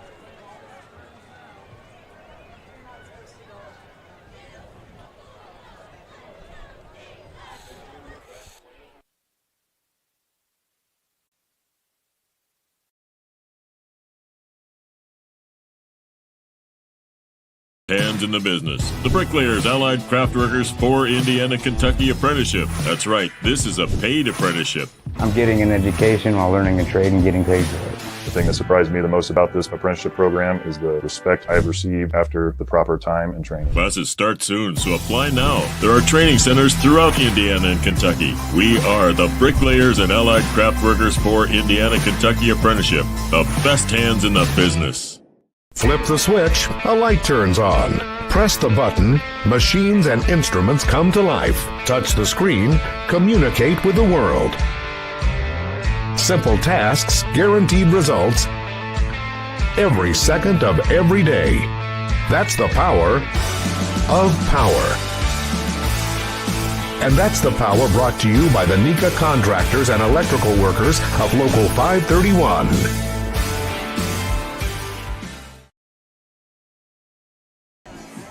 Welcome back to Game Night on the Region Sports Network. 28-7, Crown Point on top of Arizona College Prep out of Chandler, Arizona. There's a kickoff away and taken at the, looks like the 7-yard line, and taking it, a pretty good run there was Jaden Rodriguez. Out across to the 30-yard line is where Noah Ehrlich and company will start things off for their third quarter. Langel's Pizza has been a favorite since 1979, serving Northwest Indiana from 3 locations: Highland, Cherville, Crown Point. You can enjoy pizza, sandwiches, and more. Dine in or carry out. Order online at langelspizza.com. Langel's Pizza, the official pizza of Region Sports Network. I mentioned ACP needs to keep their defense off the field. Now, sure. Crown Point, after that quick strike, you want to try and get a first down here. Give your defense a little bit of rest. Ehrlich, low snap around his midsection. He handles it, but he gives it to Ellison, and Ellison's gone. Already at midfield, breaking tackles left and right. Ellison finally taken down at the Knights' 35-yard line. I mean, he's had some, again, he's gotten stuffed at the line of scrimmage a couple times, but when Crown Point really needs a play, he just always finds a way to answer. There's a pickup of 35 for Ellison. He's well over 100 yards tonight. And now some confusion on personnel for Crown Point as Jacob Soley comes out. Here's a first down throw. And the catch is made there from Lucas Zimborski, the transfer from Tennessee. Makes the catch. He comes up a little bit limpy. Gets the ball across the 30 to the 29-yard line. Brings up 2nd and 4. Yeah, well, the goal for Crown Point, of course, is get out of this game with a win. You also got to kind of stay healthy. Just next week, as we mentioned, who they play, but conference starts next week, just like that. You have your 2 weeks of non-conference, then the bigger the conferences are, the earlier the conference play starts in the Duneland. It's going to be competitive as always come October. 3 wide to the left. He fakes a handoff, Ehrlich, and it's given up to the up back. It's Rodriguez. Rodriguez gets it across the 10 out to the 6-yard line on the screen pass. It's a first down for the Bulldogs on that play, and that is a Four Seasons Mechanical. Watch out. Hold up.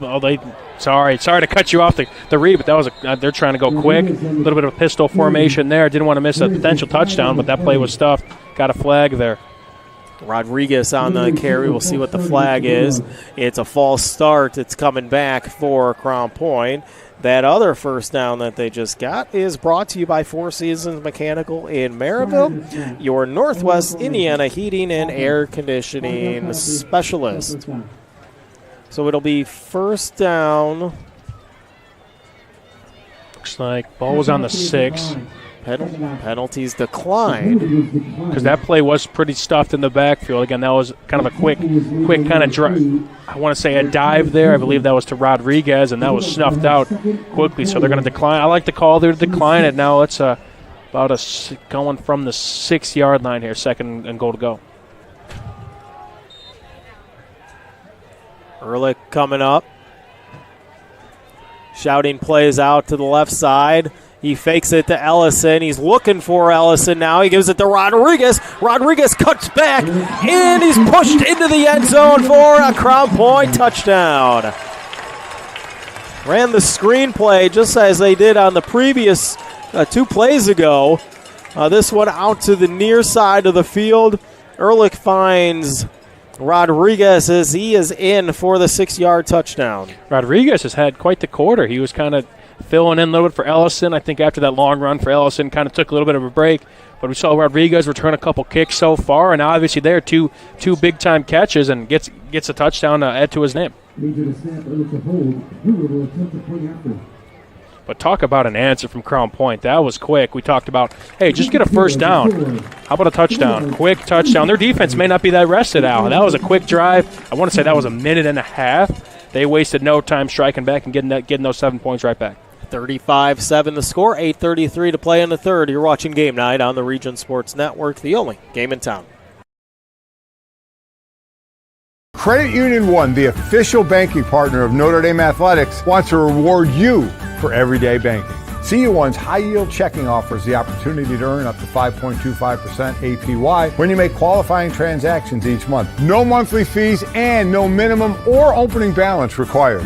Plus, you'll be able to bank anytime and anywhere with 24/7 digital and mobile banking. Start making more of your money with Credit Union One. Open an account at cu1.com/high-yield checking. We love home internet from T-Mobile. Now Mesh boosts Wi-Fi all over your home. Taking a class in your attic, that dead spot is gone. Stream ballet in your man cave, learn to paint on your lawn. It's glorious. And now on the road, you can take T-Mobile Wi-Fi with you. Hey, stay connected and watch what you'll do.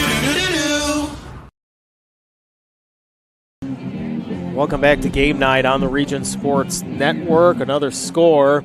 Rodriguez on the screen pass from Ehrlich, 6 yards. It's a touchdown. It's 35-7 with 8:33 to play here in the third quarter. Just looking on the sideline right now, number 99, Mark Gonzalez, who was injured, the nose tackle. He is no longer...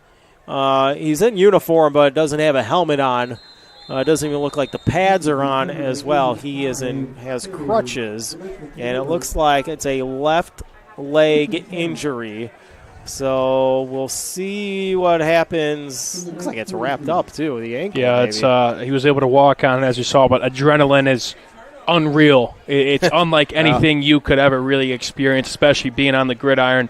You really feel no sort of pain until, for his case, again, obviously, on that cart ride back to the locker room, it's like, oh, okay, I should probably sit this one out. And again, with conference right around the corner, it's probably best to give him at least a half off, hopefully gear him up next week for Maryville. He's a big piece to that Crown Point defensive front for sure.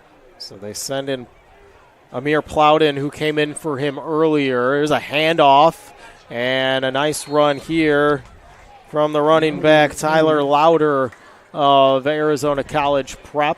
He picks up about 5 yards. One of the better runs we've seen tonight, at least on first down. That's sure winning the first down for ACP. And again, 2nd and 5 is a lot nicer than 2nd and 9. Now you could throw the ball, you could maybe even run it, but it puts you up in a good position to hopefully kind of answer and strike back and claw your way back into this game. 2nd down and 5. Heinrich, another handoff. Lauder is going to be stopped. It's just a pickup of 2 up the middle. It seems like they've also stretched it out on offense. It's not as bunched up in the middle for ACP. He does pick up 2 on that. It's a 3rd down, 3rd and 3. They need to get to their own 43. They're at middle of the field. One wide to the left, 3 wide to the right for Heinrich. Sasso right behind him. Here comes the blitz. Throwing out to the right side. Catch is made and brought down. Catch made by Beckham Davis, the senior wide receiver. And Pavlo brings him down. He only picked up a couple out to the 41-yard line to the far side of the field. It's 4th down for ACP. It's 4-down territory here, and you've entered Four Seasons Mechanical 4-down territory, sponsored by Four Seasons Mechanical in Maryville. Visit them on the web at fourseasonsmechanical.com. 2 wide to the left for Heinrich. He hands it off. Sasso pushing his way. He's right on the line. They might give it to him. And at the 43, they do. He does pick up the first down. What was that, 4 straight runs there? Try and chip away. Obviously, that's kind of what a 5-yard run on first down. Cut that in half. That's what that kind of does for that down and distance. That makes those 4th and shorts that much easier. Surprising they go to the run on 4 straight after you just had all that success throwing the ball on the last drive. You're slowing the game down. Well, I bet they're going to do a shot play here. I think play action is definitely in the works. I think that's the proper call. Or just throw it right away. It's play action. It's thrown out to the left side. Getting by a couple tacklers is the wide receiver, Beckham Davis. And Davis, across midfield, has the first down for the Knights. That's a great call there. Yeah, a little RPO bubble I think we see there. Again, make the defense play the width of the field.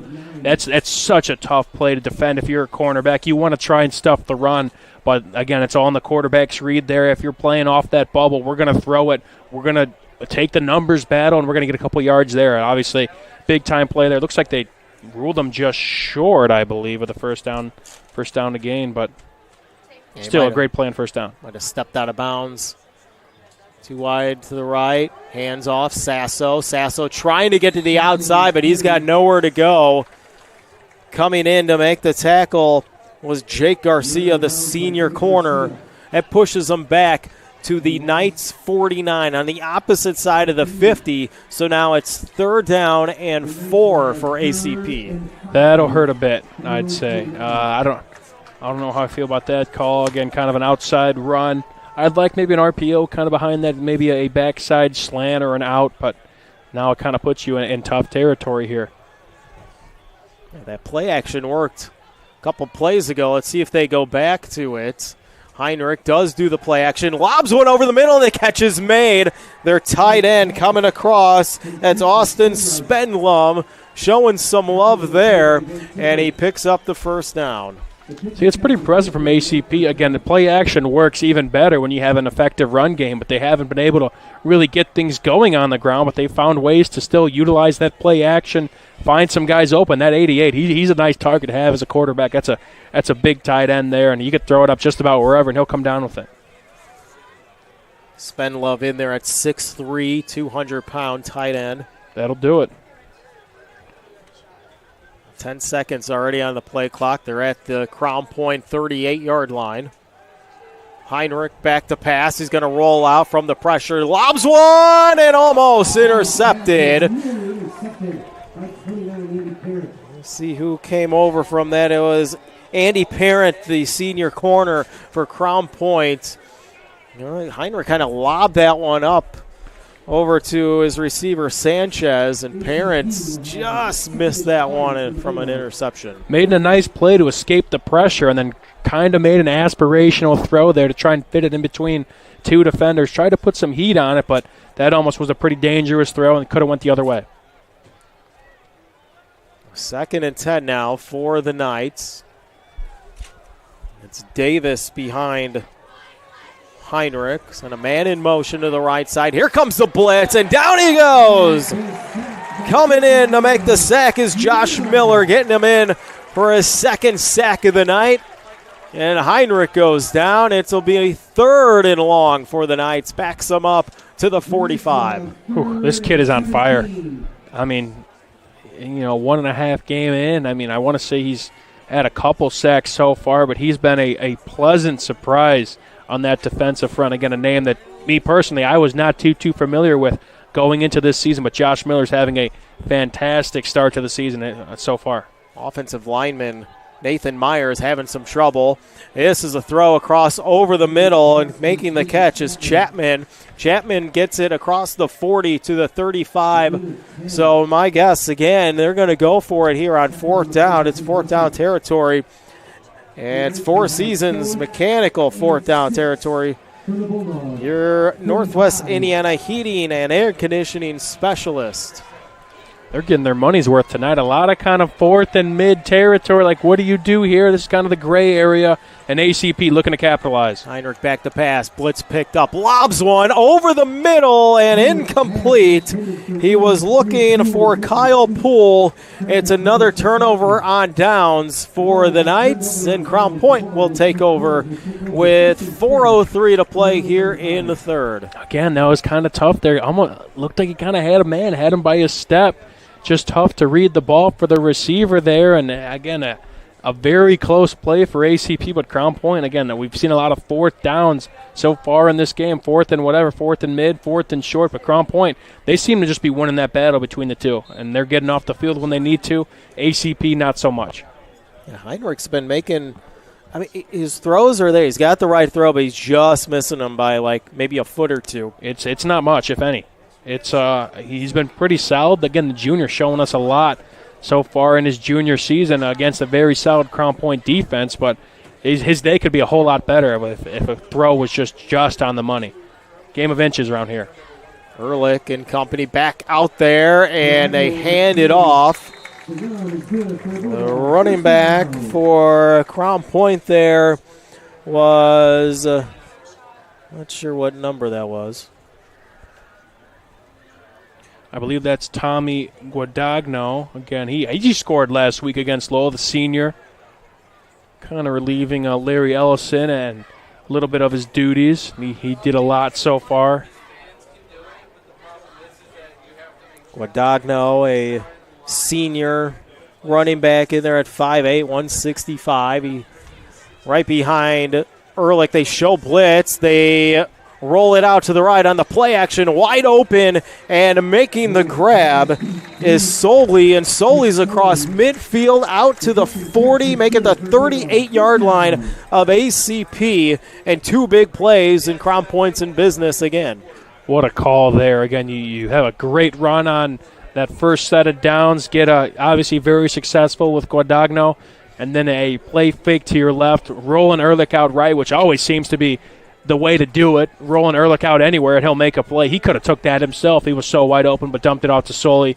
And again, Crown Point looking to kind of put a 35-piece on and get that clock running. Guadagno on the carry again, and Guadagno right up the middle is going to pick up a first down across the 30 to the 27-yard line. They kind of bunched everybody up right in the middle, and that big offensive line for Crown Point is just doing work tonight. Again, this is a great time to be an offensive lineman. When everything seems to be clicking, you just want to keep running the football. Looks like ACP's gonna burn one here. Offensive line of Austin Rivera, Tony Brooks, Anthony Atwood, Austin Reading, Nolan Cicero, seniors and junior all across the board for Crown Point. They've been rolling tonight. They lead at 35-7, 2:49 to play here in the third quarter.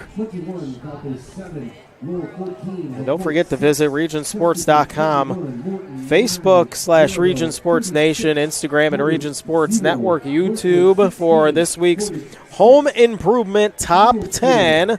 Might see some changes in there. Might be. Presented by Enigenberg Exteriors. Enigenberg Exteriors for your home's exterior needs. Visit ebergexteriors.com.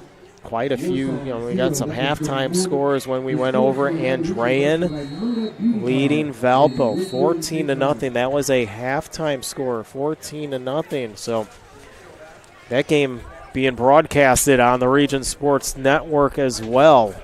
So go check that out, jump around there as well. We also got video up there, which is always fun. But yeah, two top 10 teams. You mentioned that top 10 list. Valparaiso, that's a game where, again, they're kind of playing down. Andrean's looking to get better playing a tough 5A team at Valparaiso at home as well. It's definitely a shocker so far. Wheeler KV game is close to. Here's a pass over the middle to Gibbs. Gibbs hits, and the ball comes loose, and it's picked up by the Knights. And it's a turnover. The Knights will take over at the 1 yard line. Gibbs was wide open. A defender came in, helmet on the ball. Gibbs now is slow to get up, and he is now being helped off the field by a couple of linemen. It looks like another lower leg injury for Crown Point, and that is a huge loss if he's not able to come in. And now Coach Buzia telling him to go down. Get down. Let us take a look at you. Don't try and tough it out here. But, yeah, that was a bang-bang play. Again, a quick hitter to get Gibbs over the middle, and a pretty clean hit from what I saw over there from ACP, but obviously it's kind of that entanglement. Everybody diving for the loose ball. Looks like Gibbs got the worst end of it.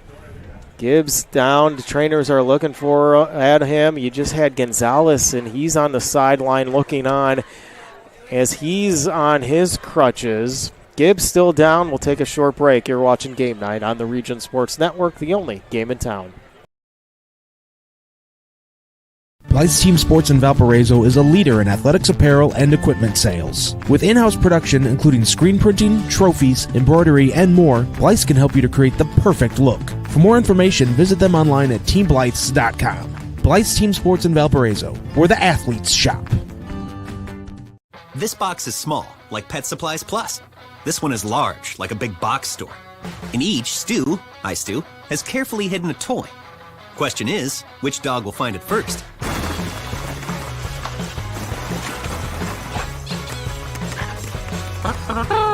Ta-da! Moose, no! You were so close.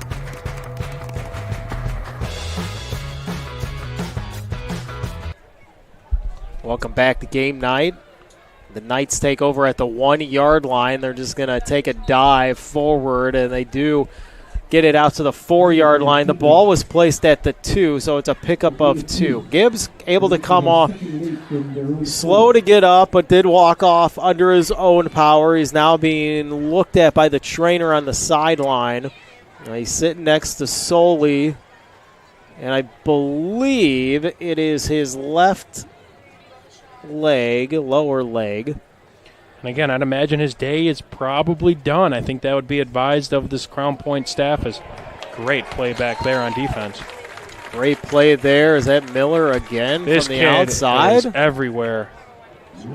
He has a residency in backfields, it looks like. I mean, he just constantly is making plays, blowing up the run especially. He's a quality pass rusher as well, but he has just been all over the place.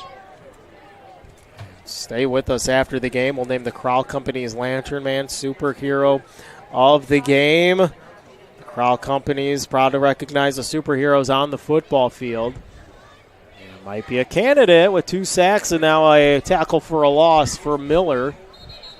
Looks like Coach Vaught again kind of running over. Looks like third abruptly needs a timeout. 3rd and 10. They're at their own 2 yard line. Oh, really nowhere to go, and you're limited on the playbook of what you can call here.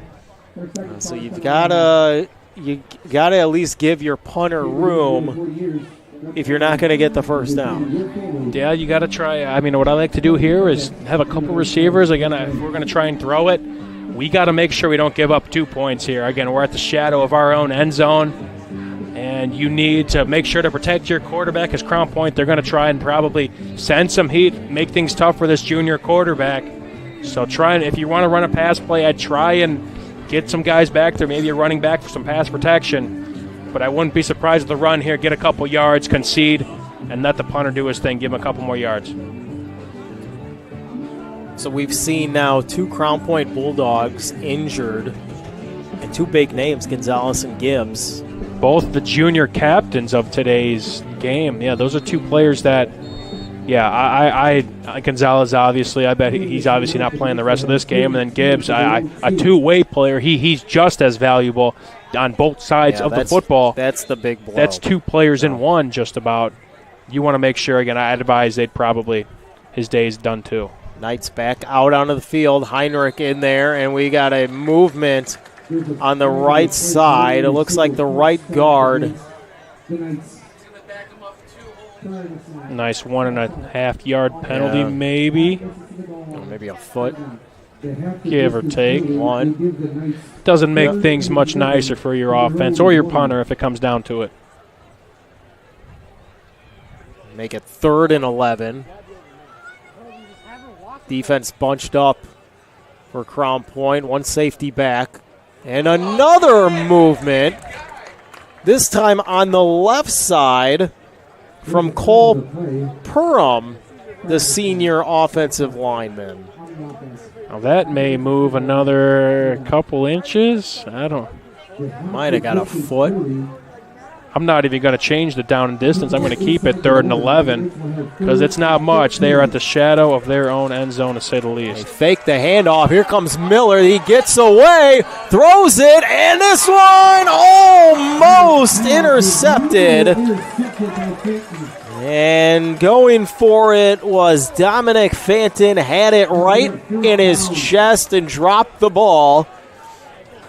But for the Knights, it's 4th down. Those are you're not going to get an easier interception if you're Fanton. I would probably no. I couldn't think of any other. He might still be celebrating right now if he were to catch that ball because they had pretty much a convoy to the left side of that end zone over there. But Crown Point getting off the field, the punter barely has enough room to get his proper depth, and I bet the Dogs are going to try and send as much guys as they can to block this punter, make things a little bit tougher. Player coming on late for the Knights. 2 seconds, 1 second. They get it off, and a good punt is away out to the 46-yard line. This one is taken by Van Tichel, and he'll take it to the the 27-yard line for the Bulldogs. A good return there.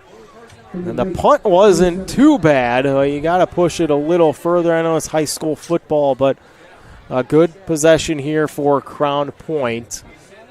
But the big loss offensively now is Gibbs, as he is still sitting on the bench, getting a look at by the trainer. And, yeah, I agree with you. His night probably done. I'd like to say so. Again, keep him healthy, get him as much care as he can, because, again, Maryville's going to be waiting for this game. They're doing their business with Hobart right now, but the Duneland, everybody's 0-0 in week 3.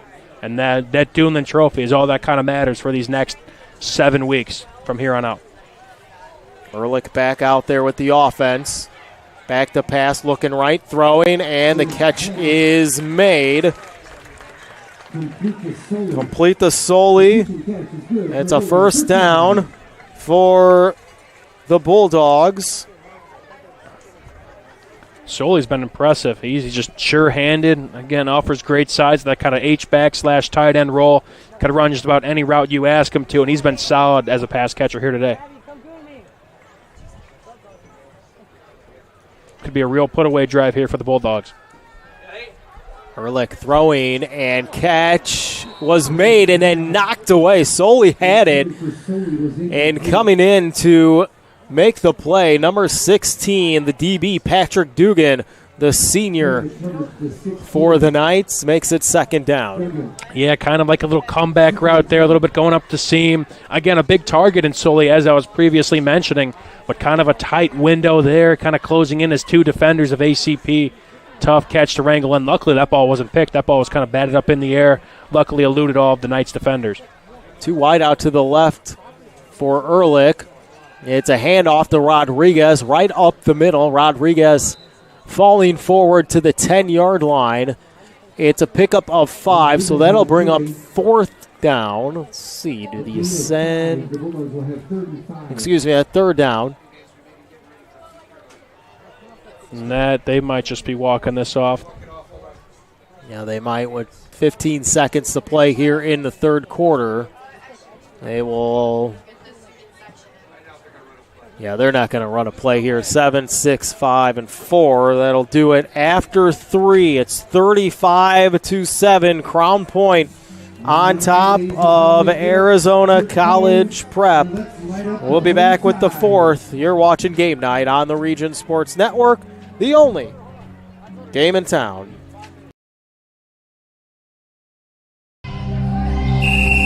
Some see a student athlete working on a shot. We see a powerful lesson in persistence. Some see a student preparing for success on an exam. We see a student athlete preparing for success in life. Some see a student athlete working hard in the weight room. We see a future leader learning there are no shortcuts to success. Some see a start to a swim meet. We see the starting blocks for life. Proud to keep education in front of athletics since 1903. Welcome back to Game Night on the Region Sports Network. We enter the fourth quarter. Crown Point 35, Arizona College Prep 7. From a beautiful night here at the County Hub in a packed house at Crown Point High School. Some of the fans, most of the fans are on. You know what? Nobody has left. Nobody has left. Here's a pass out to Rodriguez on third down. Rodriguez gets it out to the 5-yard line. He's right on the first down marker, and they will give it to him. And we're going to have first and goal for the Bulldogs. Nice play there again. Not easy. Third and kind of mid. It's kind of a tough play for the playbook. Look, got a guy in the flat there, Rodriguez. He's shown he could be kind of a backup to Ellison, or even, he could probably start at plenty of other schools, but he's shown his prowess not only as a runner, but he could also catch some passes out of the backfield like we saw there. They just have so much depth, dude. It's just, this is a big school, 6A. Obviously, the enrollment is pretty impressive with Crown Point, but they just have some quality pieces at many different positions. Yeah, it doesn't matter. You can have all the players in the – you can have – think of the teams across the state that are 6A, but they don't have the depth. No. Crown Point has the depth there. There are big schools out there who – I want to say it, but aren't good, There's got to be across the country. Sure. There's big schools out there who, but it's coaching. It's bringing them up. It's playing Pop Warner and just growing as teammates and growing as a player. And Crown Point has done a heck of a job. You look at what Crown Point did before Coach Buzz came here. The 5-5 first-year record for Coach Buzz was unacceptable, right? Sure. And then after that, he really built this program now to what it is in year 4. 246 wins, I believe he does have in his career. So he'll obviously get to 250 at some point this year. But ideally, yes. It's and it's not just Coach Buzz. Now he's and I've seen it because I want to say because I know Crown. If I know. Griffith, because they're Pop Warner. With now Coach Mason, he's getting involved with Pop Warner, talking to the president there about, hey, this is what I want to do. This is how you do things here. As this is handed off, up the middle and into the end zone. Tommy Guadagno, the senior running back, is in for another Crown Point touchdown, making it 41-7. See, and one of the more impressive things to kind of backtrack of what you were just saying about Crown Point, we were fortunate enough to come out here and stream their ring ceremony for their state runner-up ring. And on that same night they brought in all the, I think, middle schoolers that were interested in playing football. And I know there's multiple middle schools here in Crown Point. Yeah. And right after the call-out meeting, or the ceremony, was a call-out meeting. So, we asked Coach Buzz on the broadcast as that kick goes through from Brewer. We asked him on the broadcast, was this planned? He goes, yeah. Definitely. I mean, you want these kids to grow up in this program, whether they lived here their whole life, whether they moved to Crown Point, like many families are kind of doing, as we see as of late. But you want kids to buy into this culture and say, hey, you want to win a couple rings, you want to go to Lucas Oil, play on an NFL field, and the chance to make history at Crown Point, let's do it. Yeah. Let's do it. And it was just obviously strategically planned to get all those kids there, and this culture, again, the way this program has really became the new standard of region football. It's truly been super fun to watch on our part. And this community, I mean, we've said it over the years, but this community continues to grow. Crown Point is just expanding left and right. They put a new school out in Winfield over the last couple of years. My fiance works now, and she says they've added so many positions because there's so many kids, more kids throughout the community. And you think about the high school. They added on a few years ago to the high school. It just continues to grow. It's going to continue to grow. I don't know if they get to the point where they go 7A. I don't even know if there is that. Are we getting to that 6 point? is the max, man, but they're becoming. Do you go that far with the Indianapolis schools and be that big? Yeah, I mean, 6A is the cap, so I mean, this is the biggest you could get in the state of Indiana. And I think I found out kind of in the region, I think Crown Point, it used to be Lake Central for a while, but I think Crown Point now is officially the biggest school by enrollment in kind of this Lake and Porter County area here, what we call the region. So, yes, Crown Point, they have, again, they were a 5A school not too long ago, a couple seasons ago. Yeah. And now they are becoming the new standard. There's a squib kick there from Brewer. And Mike's rolling his hands, and we're going to have a running clock with the score 42-7 right now. We're at 11:05 here in the fourth quarter. A much closer score, a Strachan Van Til scoreboard update. I just got word from our producer over there at Valparaiso, Zach Zanelli. Andrean and Valparaiso are now knotted up at 21 apiece. We have a ball game over there. Again, if you're watching here now, you could also transition over to our other stream at Valparaiso High School. Again, Michael Bradner and the one, hopefully the only, Jay Simmons is on the call over there. From the words of Michael Bradner, I love me some Jay, but I don't know, those two are a trip. But obviously a great ball game over there, a big Strachan Van Til scoreboard update, as well as our video running throughout the entire night covering all the action of region football. So run up the middle for the Knights. They continue to pound the rock, but nothing doing here on first down. Back to the line of scrimmage goes Davis. And that was, you talk about the Andrea and Valpo game. That was 14-0 at one point.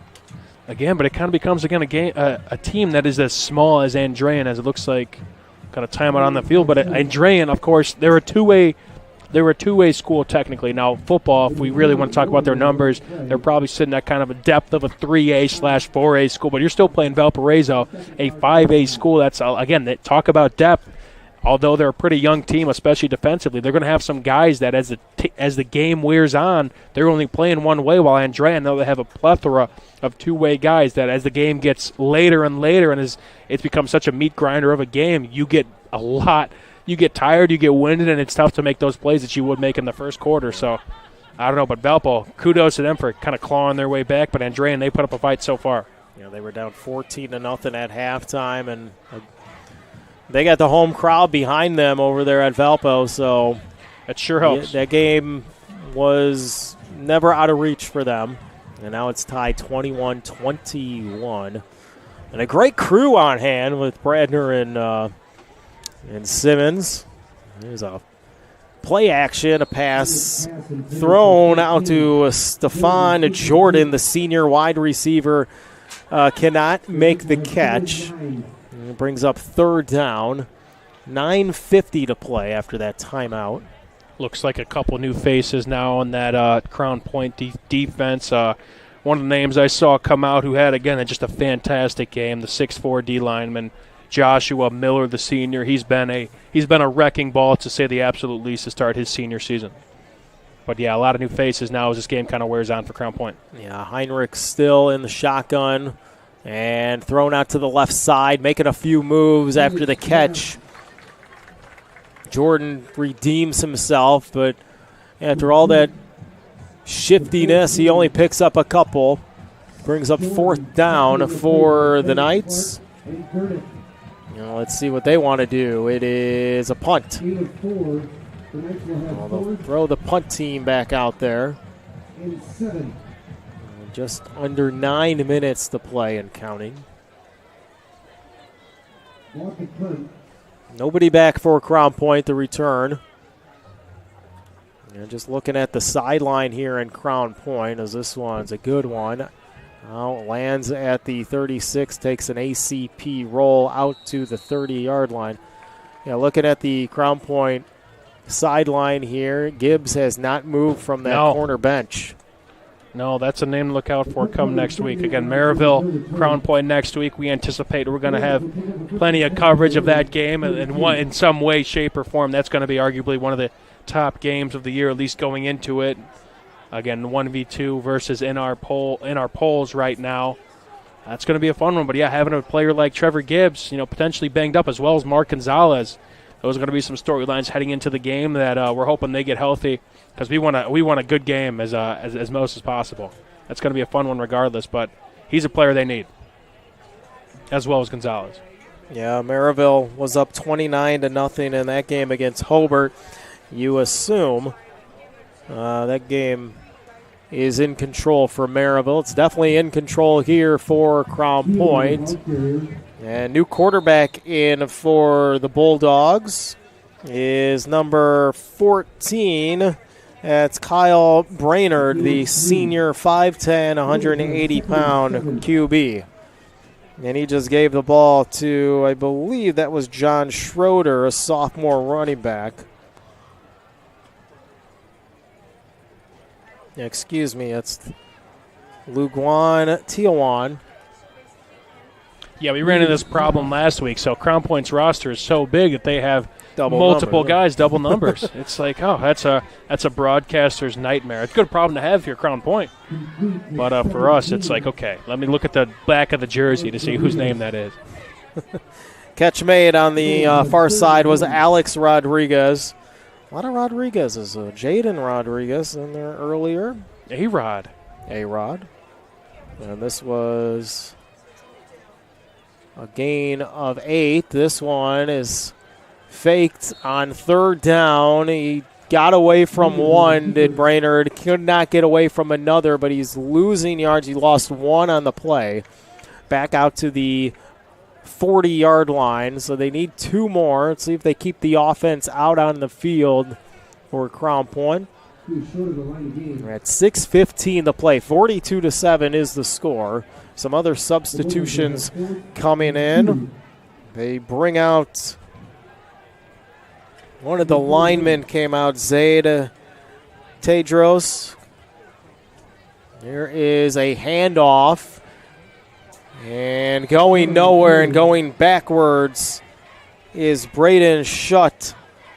The sophomore running back can't get anything going, so the Bulldogs turn it over back to ACP with 5:40 to play and counting.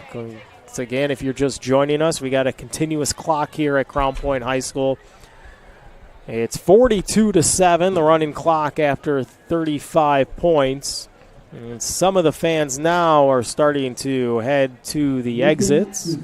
It's tough getting out of here. There's a lot of cars parked. It's trying to beat the traffic, but Crown Point, they got this one. They're just trying to put a bow on it now, but it's let me see what the streak is now in terms of regular season games won. It is now, I believe it is for Crown Point. It's the 30th win for Coach Buzz as head coach of Crown Point. It's also his birthday today. I forgot to mention for Coach Buzz. Yeah, I saw a post from Crown Point football. They posted a funny photo of him and I believe his dog. But I believe, let me take a look. This is they have not lost a regular season game since the 15th of October in 2021. Wow. If they were to put a bow on this would be the 20th game in a row that they have not conceded in the regular season. So success just continues. I believe the longest active streak in the region was previously held by Hanover Central, but now they're playing Bishop Chatard. I know they were down by 3 scores last time we checked.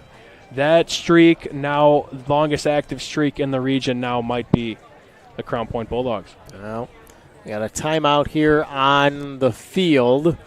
Not sure who took. I think it was Crown Point who took the timeout, and then somebody's heading over. Is that Coach heading over to midfield here? Is that Coach Buzz? Might be Coach Buzz. Let's see what he wants to do. He's having a conversation with the head referee. Now the head referee heading over to the far side of the field. Coach Buzz is now on the far hash talking with, I believe that's head coach Steve Vaught. And the clock is stopped at 4:27. Interesting. Not too many times you see a head coach walk over in the middle of the game. Yeah, coach and former player reunion, I guess. They haven't had it already, but I wonder what the issue is here.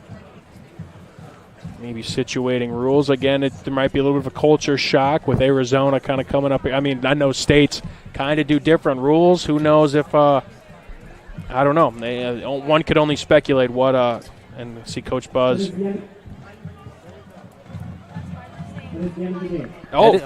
They just called the game. With 4:27 to play. It's 42-7. Wow. And this game is over. Huh.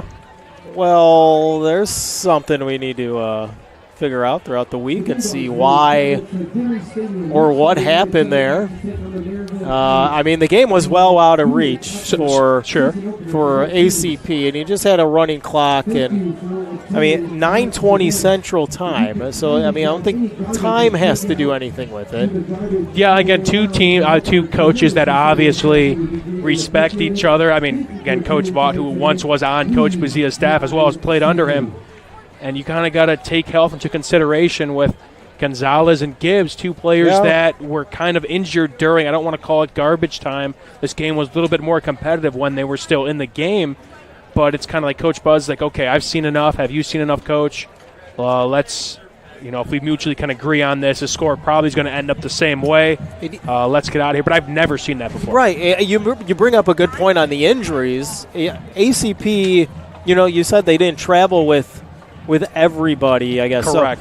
So they don't want to risk an injury. Crown Point doesn't want to risk an injury anymore. This is almost like an exhibition game for ACP here. A little bit. So, I don't know. And there's different rules out there in Arizona compared to Indiana here maybe. So, and it doesn't affect Crown Point being a Duneland Conference game or anything. No. So you kind of got to factor all this in. So, yeah, who knows? Maybe that's a question to ask someone here at Crown Point later on and see what happened. But final score here, it's a final after 42-7 with 4:27, ironically. Whoa. To go in the game. So don't forget, we're going to stick right here. We'll go over some awards. And Mike and Mike will be right back. You're watching Game Night on the Region Sports Network, the only game in town. When life keeps you busy and you can't get to the store, shop online with Strachan Van Til To Go. Our to-go service is easy to use. Register using your rewards account information, fill your virtual cart, and choose delivery or pickup. Once your order is in, our own Strachan Van Til team preps your order with care. With our to-go service, you can earn reward points and save time and money with our online coupons and weekly ad prices. Life made simple, shopping made easy. For more information or to sign up, visit shop.strachanvantil.com. Hi, I'm Crowd Company's Lantern Man. For years, I've helped your family and friends save on their car insurance. And now I've returned to rescue you from high prices. Whether you have a perfect driving record or a not-so-perfect record. Follow me to the Crowd Agency for immediate and affordable coverage. I'm your insurance superhero.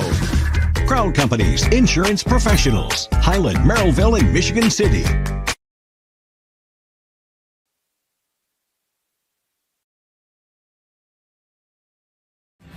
Thinking about what to do after high school? Consider a career with Boilermakers Local 374.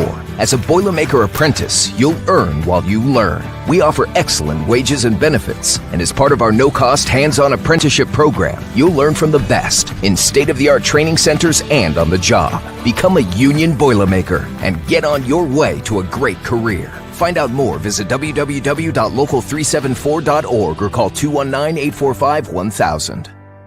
With electrical services from Economy Electric Heating and Cooling, you can radiate the perfect amount of light and energy into your home. From rewiring and code upgrades to ceiling fans, lighting, security, and more, Economy Electric Heating and Cooling's trained electricians will make sure you can enjoy your home on full power all the time. For a free estimate on electrical work, call Economy Electric Heating and Cooling at 219-923-4441, and you can visit them on the web at 4ajobdoneright.com. That's the number 4ajobdoneright.com.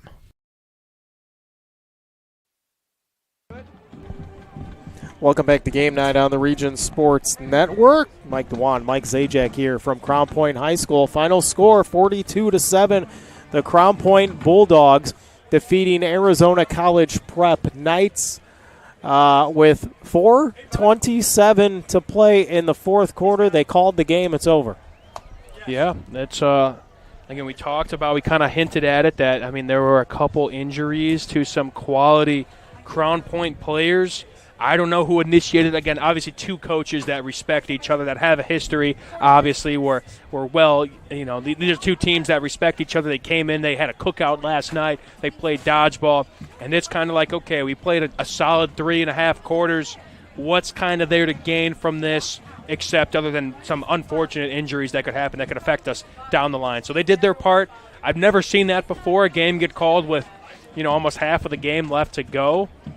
But nonetheless, again, another great showing from Crown Point. Great to see Arizona College Prep come up here and do battle, of course. But, yeah, an interesting ending, to say the least. Yeah, I don't know Coach Buzz personally, but he seems like you're going to play full 60 minutes, sure, of ball, hard as you can, 120%.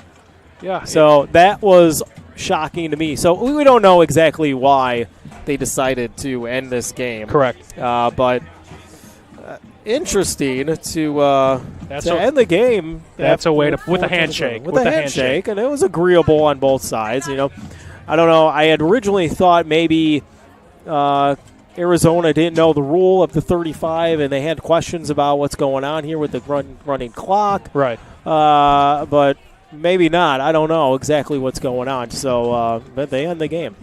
That'll do it. Again, the game was just about decided anyway. Of course, you want to play your 4 quarters, but Crown Point, again, it was all kind of them today. A game that I personally thought would be closer. Arizona College Prep, they made some plays, and they're going to have a solid season nonetheless over there in Arizona, but Crown Point continues to roll. Now 20 straight regular season games ending with a W. It's time to name the Crowell Companies Lantern Man superhero of the game. The Crowell Companies, proud to recognize the superheroes on the football field. Mike? Let's start. We're going to go. It took me a little bit, but I just met, Noah Ehrlich's dad just came up here, gave us a handshake, and gave us some kind words. And, I mean, I talked with Noah personally one time. I had a nice we interviewed him a little bit at the ring ceremony, and he's just a good kid as well as a fantastic player. So I got to give him the superhero award. The Crowell Company's Lantern Man superhero, again, a couple touchdowns, had a great play, could be an electrifying play of the week. Expect to see that next week, but had a great run on the outside, zigging and zagging, and dipped the shoulder and had a nice truck at the goal line. Also had a couple touchdown passes. Again, he is just a next-level quarterback, as you could see around here. A 4-year starter. Again, started his career at Hobart, 2 there, and now 2 over here. He's just been fantastic for Crown Point. And if Coach Buzz is probably the biggest reason of why Crown Point has become who they've become, Noah Ehrlich is a close second. So I got to give our Crowell Company's Lantern Man superhero of the game to the Crown Point starting quarterback, Noah Ehrlich. Just a good dude, good player, great family, obviously very supportive of the Region Sports Network. Just always appreciative of people like that. And, again, he's just a fantastic player, and it's always fun watching him play. It's funny how that works. The dad kind of butters you up, and then you give him the Crowell Company Lantern Man superhero. Twist my arm, man. He goes, give my kid the superhero. No, he deserved it, man. He deserved it. For sure. For sure. Time to name the blue-collar player of the game. It's brought to you by Boilermakers Local 374. Learn about the apprenticeship programs and more at local374.org. I think we got to give it. We're going to stick with the Crown Point. We're the Region Sports Network, so as great as Arizona College Prep was, we keep all the love here in the region. Again, it's a total team effort over there from Arizona College Prep, but to go with the blue-collar player of the game, we got to give it to the senior D-end Joshua Miller, number 59 there for the Crown Point Bulldogs. I've been here twice so far, caught both of Crown Point's games, and he's done nothing but impressed me. He's ferocious in the passing game. Again, I said this before, but he's got a residency in opposing teams' backfields. He finds ways to get to the quarterback. He could also he's stuffed out the run, and he's an energetic dude. He's the first guy to celebrate typically after any big defensive play, especially one that he made, and he makes a lot of them so far. So he's had a fantastic start to the season and a fantastic game here tonight. So I say our blue collar player of the game is Crown Point's D-end Joshua Miller. Miller with 2 sacks, a couple tackles for a loss, too. Almost got a safety over there as well. That was close. In that fourth quarter. Time to name the play of the game, the Region Sports Network play of the game. What do we got, Mike? So we got to go with, I'd say, the first score for the Crown Point Bulldogs. It was kind of a sloppy start for Crown Point. Eventually came to a 4th and short. I think they were converted on that. And then eventually they put Larry Ellison in the Wildcat position, a position that he's very familiar with.